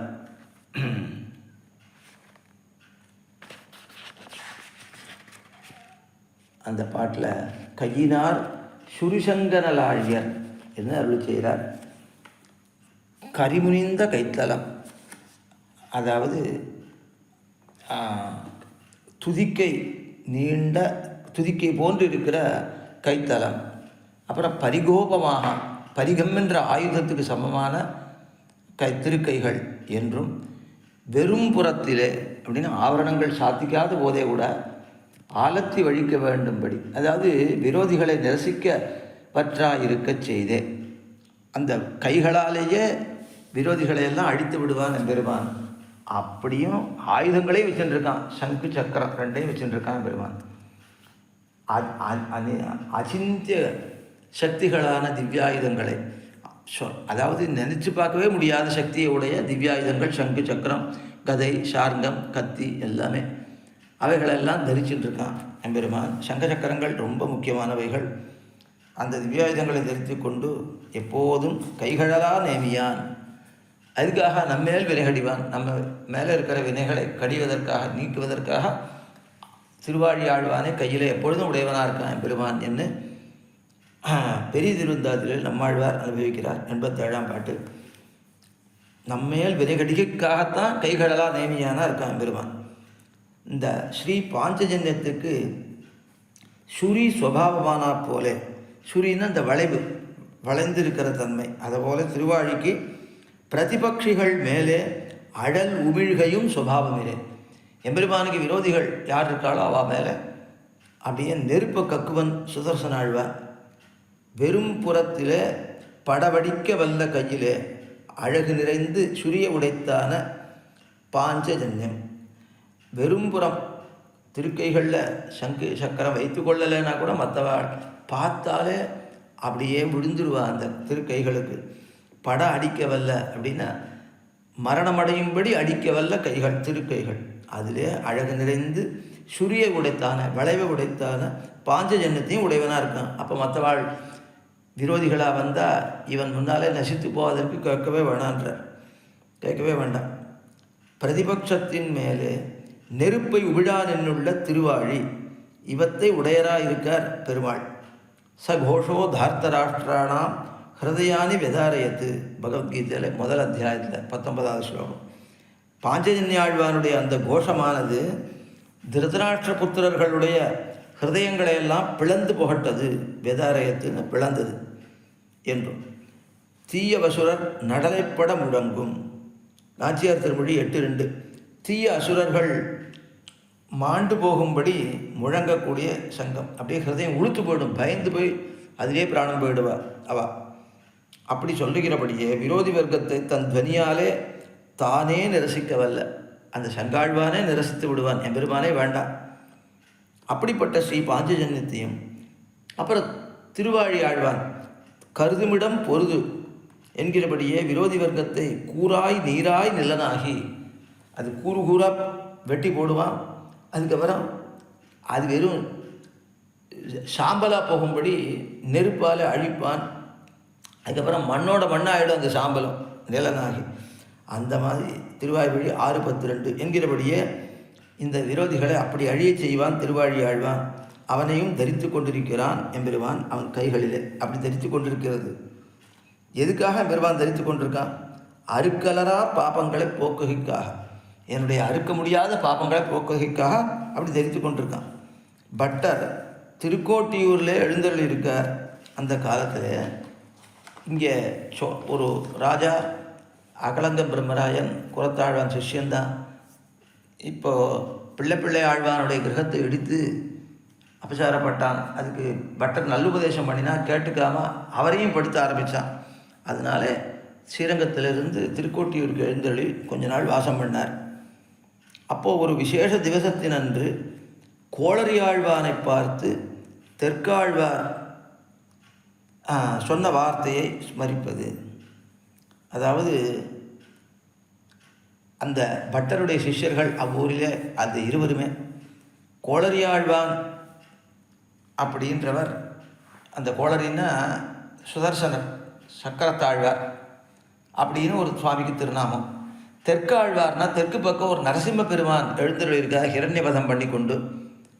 அந்த தெற்காழ்வார் சொன்ன வார்த்தை, அந்த கோளரியாழ்வானை பார்த்து தெற்காழ்வார் சொன்ன வார்த்தையை ஸ்மரிப்பது. அந்த தெற்காழ்வாரும் திருநாமம் ஒரு சுவாமிக்கு. இந்த கோளரியாழ்வான் நல்ல அனுஷ்டான சீலர். தெற்காழ்வார் அப்படின்றவர் அவ்வளவு அனுஷ்டான சீலர் அல்ல. ஒரு அயனத்தினன்று, அதாவது ஒரு உத்தராயண புண்ணிய காலம், அப்பொழுது இவர் சீக்கிரமாக எழுந்து தீர்த்தமாடி அயன தர்ப்பணங்கள்லாம் பண்ணி அப்படி பரிசுத்தராக வரார். இவர் அன்றைக்கும் தாமசமாக எழுந்திருந்து நிதானமாக வந்து சேர்றார். அப்படி அவரை அப்போ தான் குளத்துக்கு எழுந்தருள்றார். அந்த திருப்பார்க்கடல்னு சன்னிதானத்துக்கு எதிரேயே புஷ்கரணை இருக்குது, அங்கே எழுந்தருள்றார். அப்போ இவரை பார்த்துட்டு கோளரி ஆழ்வான் கேட்குறார், இன்று உத்தராயண புண்ணிய காலமாத்த மாச்சே, இன்றைக்காவது சீக்கிரமாக தீர்த்தமாடி காலிகமான அனுஷ்டானங்களை செய்ய வேண்டாமா அப்படின்னு கேட்குறார். அப்போது அவர் தெற்காழ்வார் அருள் செய்கிறார், நான் இன்னைக்கு புதுசாக தீர்த்தமாடி என் பாபங்களை போக்கிக் கொள்ளுவேனா? என்னால் முடியுமா? எத்தனை இருக்குது. அந்த கோளரியாழ்வான் சுதர்சனாழ்வான் எம்பெருமான் திருக்கையில் இருக்கக்கூடியவன் என்னுடைய பாவங்களை முழுவதுமாக நீக்கினால் உண்டே ஒழிய நான் தீர்த்தமாடியா என்னுடைய அனந்த கோடி பாபங்கள் போகின்றன. அதனால் தீர்த்தமாடுறதும் ஒன்று தான், இல்லாததும் ஒன்று தான். என்னால் என்னுடைய பாவங்களை போக்கிக் கொள்ள முடியாது என்று பதில் சொன்னாராம். அதை பட்டரிடத்தில் விண்ணப்பம் பண்ணார் இந்த கோளரி ஆழ்வான். அப்பொழுது அவர் பரவாயில்லையே, ஞானம் இவ்வளவு தூரம் பரிபாகத்தோடு இருக்கேன், ரொம்ப பரிஷ்கிருதமாக ஞானம் உடையவராக இருக்காருன்னு பட்டரே கொண்டாடினாராம். அதனால் இங்கே அந்த விசேஷ திவசன்றது அந்த உத்தராயண புண்ணியகாலம். அதனால்தான் அவருக்கு என்ன ஒரு அத்தியவசாயம் இருக்குது அந்த தெற்காழ்வாருக்கு என்றால், இந்த அருக்கலரா பாபங்களை நம்மேல் வினகடிவான் எப்போதும் கைகடலால் நேமியான். நம் மேலே இருக்கிற வினைகளை கடிவதற்காகத்தான் எம்பெருமான் திருக்கைகளில் ஆயுதங்களை தரித்து கொண்டிருக்கிறான். அதனால் அப்படி ஆழிய தரிக்கிறது நம்முடைய பாவங்களை போக்குறதுக்காகன்ற அத்தியவசாயம் உறுதி அவருக்கு இருந்தது. அதனால் வெறும் அந்த பாசுரங்களை கேட்டுட்டு விடாத, அதுமாரி ஸ்லோகங்களை கேட்டுட்டு விடாமல் அதிலே ஒரு உறுதியோடு அவர் எழுந்தருளி இருக்கிறார் என்ன அந்த விருத்தாந்தத்தை காட்டுறார். அப்புறம் எம்பெருமான் அந்த சங்க சக்கரங்களோட திருக்கைகளை உடையவனாக இருக்கானே, அதை குறித்து ஒரு விருத்தாந்தம் சொல்கிறார். அந்த திருக்கோட்டியூரில் பட்டர் எழுந்தருளி இருக்கிறச்சு அனந்தாழ்வான் அங்கே எழுறார். பட்டரை பார்க்குறார். பட்டரை ஸ்ரீவைகுண்டநாதன் திவ்யுஜனோ சதுர்புஜனோ என்று கேட்க அப்போது அவர் இருபடியாக இருக்கவும் அடுக்கும் என்ன, ரெண்டு படியாக எப்படி வேணாலும் இருக்கலாங்க. ஏன்னா அந்தந்த பக்தர்கள் எப்படி விரும்புகிறாளோ அப்படி அவன் சேவை சாதிப்பன் என்னே சொல்கிறார். அப்போது இரண்டிலும் அழகியது எது என்ன, ரெண்டுமே அழகியது தான் பட்டர் சொல்கிறார். ஏன்னா திவிஜனாகில் பெரிய பெருமாளைப் போலே இருக்கிறது. ரெண்டு கை அப்படின்னாக்கா பெரிய பெருமாள் இரண்டு திருக்கைகளோடு தான் அந்த மூலமூர்த்தியான பெரிய பெருமாள் சேவை சாதிக்கிறார் இப்பொழுதும். அப்படி இருக்கிறது. சதுர்புஜனாகில் பெருமாளைப் போலே, பெருமாள்னா நம்பெருமாள் உற்சவ மூர்த்தியான நம்பெருமாள், அவர் சதுர்புஜராக இருக்கார். அந்த சதுர்புஜனாகில் பெருமாளைப் போலே இருக்கிறது. ரெண்டுமே அழகு தானே. அப்போ பெரிய பெருமாள் அழகு இல்லையா? இல்லை. நம்பெருமாள் அழகு இல்லையா? திவிஜனாக இருந்தால் பெரிய பெருமாளைப் போல அழகன் அந்த வைகுந்தநாதன், சதுர்புஜனாக இருந்தால் நம்பெருமாளைப் போலே அழகன் அந்த வைகுந்தநாதன். அதனால் ரெண்டுமே நமக்கு அனுபாவியம் என்று சொல்கிறார். கையினார் சுருசங்கனல் ஆழியர். இங்கே என்ன பெரிய பெருமாளுக்கே திருப்பாணாழ்வார் திருவாழி திருச்செங்குகளை உடையவனாக பெரிய பெருமாளே இருக்கான்னு சொல்கிறார். அதுக்கு காரணம் என்னென்ன, நம்மை போல் அன்னிக்கே தெளிய கண்டவர்கள், அவ்வளவு பரிசுத்தமான ஞானம் உடையவர்கள். அதனால் அவர்களுக்கு அப்படி காட்சி கொடுக்குறான் பெருமான். ஆழ்வார்களுக்கெல்லாம் சதுர்புஜனா சேவை சாதிச்சிருக்கலாம் பெரிய பெருமாள், திருப்பாணாழ்வார் சேவை சாதிக்கிறான்னே சொல்கிறார். அதனால் அவருக்கு சதுர்புஜனா சேவை சாதிக்கிறான். அதனால் பெரிய பெருமாளையும் சதுர்புஜராயிலே அனுபவிப்பது யார்? தெளிய கண்டவர்கள் அப்படின்னு சொல்கிறார். அப்படி இந்த சங்க சக்கரங்களை அனுபவித்தார்கள் முன்னோர்கள். அதையே இங்கே குலசேகர ஆழ்வாரும் அனுபவிக்கிறார். இந்த ஸ்லோகத்தில் ஒரு வியாக்கரண விசாரத்தை பண்ணுறார் அன்னங்கராச்சாரிய சுவாமி, அதாவது பிரதிவாதி பயங்கரம் அன்னங்கராச்சாரிய சுவாமி. இங்கே என்ன இருக்குது? சரசிஜநயனே சசங்க சக்கரே முரபிதி மா விரம ஸ்வசித்த அப்படின்னு பிரிச்சிருக்கார், பதம் பிரிச்சிருக்கார் சுவாமி. அப்படி இல்லாமல் சிலர் இப்படி பிரிச்சிருக்கலாம் அப்படின்னு சொல்கிறார், பிரித்திருக்கிறார்கள்னு சொல்கிறார். இப்போ மா விரம அப்படின்னு தனியாக நீ விராமத்தை அடையாதே, ஸ்வசித்த என்னுடைய நெஞ்சமே என்று சொல்கிறாருன்னு ஒரு அர்த்தம். அப்படி இல்லாமல் மா விரமஸ்வ அப்படின்னு பதம் பிரித்து சித்த மட்டும் சம்போதனம், சித்தமே அப்படின்னு சம்போதிக்கிறார் என்றும் சிலர் பதம் பிரிப்பர். அது வியாக்கரண மரியாதைக்கு பாங்கன்று. வியாங் பரிபியோ ரமஹா என்ன ஒரு பாணினி சூத்திரம். அதில் வி ஆங் என்ற உபசர்க்கங்கள் வந்தால் ரமு தாத்துவுக்கு பரஸ்மை பதம் வரும் அப்படின்னு சொல்கிறது. அப்போது மாவிரமஸ்வான்னு வராது. அப்போ மாவிரம அப்படியே தான் இருக்கும், பரஸ்மை பதமாக இருக்கும். விரமஸ்வான்னா ஆத்மனை பதமாகிடும். அதனால் இங்கே பரஸ்மை பதம் விதிக்கப்பட்டிருப்பதால் விரமா என்ன பதம் பிரிக்கிறது தான் பொருந்தும். அப்போ விரமஸ்வா என்ன பதம் பிரிக்கிறது அதுக்கு சேராது என்று காட்டுறார். ஆனால் சில பேர் இன்னும் இப்படி பதில் சொல்கிறாளாம், ஆருஷத்வான் ந தோஷா நிரங்குஷாக கவயா அப்படின்னு சொல்கிறாளாம். இப்போ வேத வாக்கியம் அல்லது ஸ்மிருதி இதிகாச புராண வாக்கியங்களாக இருந்தால் அது மாற்றி வந்தாலும், அதாவது ஆத்மநேபதத்துக்கு பரஸ்மைபதம் வந்தாலும் அல்லது பரஸ்மைபதத்துக்கு ஆத்மநேபதம் வந்தாலும் தவறில்லை. அது வேதமோ இப்போ கீதையோ அல்லது இதுவோ மற்ற புராணங்களோ அப்படி இருந்தால் தப்பில்லை, அது ஆருஷம். சரி, இது கவியினுடைய பிரயோகம் தானே அப்படின்னு சொன்னால் இதுக்கு என்ன சொல்கிறார்? ஒரு பதில் என்னென்னா, குலசேகர ஆழ்வார் அருள் செய்த ஆகையாலே அவள்லாம் வேத வாக்கியங்களுக்கு சமமான வாக்கியங்களை எழுதக்கூடியவா வா பெரிய மகான்கள், அவளுடைய அது வேதம் தானே, அதனால் வேதத்துக்கு துல்லியம் அது, அதனால் அவர் திருவாக்கில் நம்ம தோஷம் சொல்ல முடியாது என்ன ஒரு அர்த்தம் இல்லாது போனால், கவினே வைத்து கொண்டாலும் நிரங்குஷாக கவையாக அவள் சுதந்திரர்கள் கவிகள், அவள் மாற்றி பிரயோகம் பண்ணால் அவர்கள் பிரயோகங்களில் இந்த வியாக்கரணங்கள் செல்ல மாட்டா அப்படின்னு பதில் சொல்கிறான்னு சொல்கிறார். ஆனால் மாவிரம ஸ்வசித்த அப்படின்ற பாடமே ஸ்லாக்கியமானதுன்னு காட்டுறார். ஏன்னா இது சுலபமாக வருது, சித்தமே இதிலிருந்து ஒழிவடையாதே. விரமஸ்வால் தான் வரணும் இல்லை, மாவிரமலையும் வரக்கூடியது. அப்படி இருக்கச்சே நம்ம அப்படி ஒரு கிளிஷ்ட நிர்வாகம் பண்ண வேண்டாம், ஆருஷம் என்றோ இல்லை நிரங்குஷாக கவையாக என்னோ சொல்ல வேண்டியதில்லை என்று திருவுள்ளப்படுறார். அதனால் இப்படி இந்த 10வது ஸ்லோகம் இத்தோடு முடிகிறது.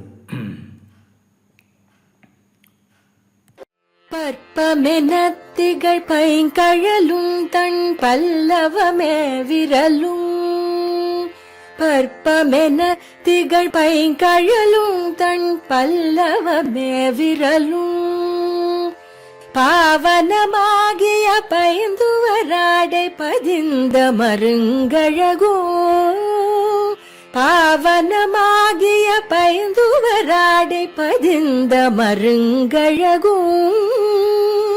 முப்புரி நூலோடு முன்கையில் ஏந்திய முக்கோல் தன்னழகும். எப்பொழுதும் யதிராசன் வடிவழகு என் இதயத்துள்ளதால். இல்லை எனக்கெதிர், இல்லை எனக்கெதிர், இல்லை எனக்கெதிரே. இல்லை எனக்கெதிர், இல்லை எனக்கெதிர், இல்லை எனக்கெதிரே. இல்லை எனக்கெதிரே, இல்லை எனக்கெதிரே, இல்லை எனக்கெதிரே.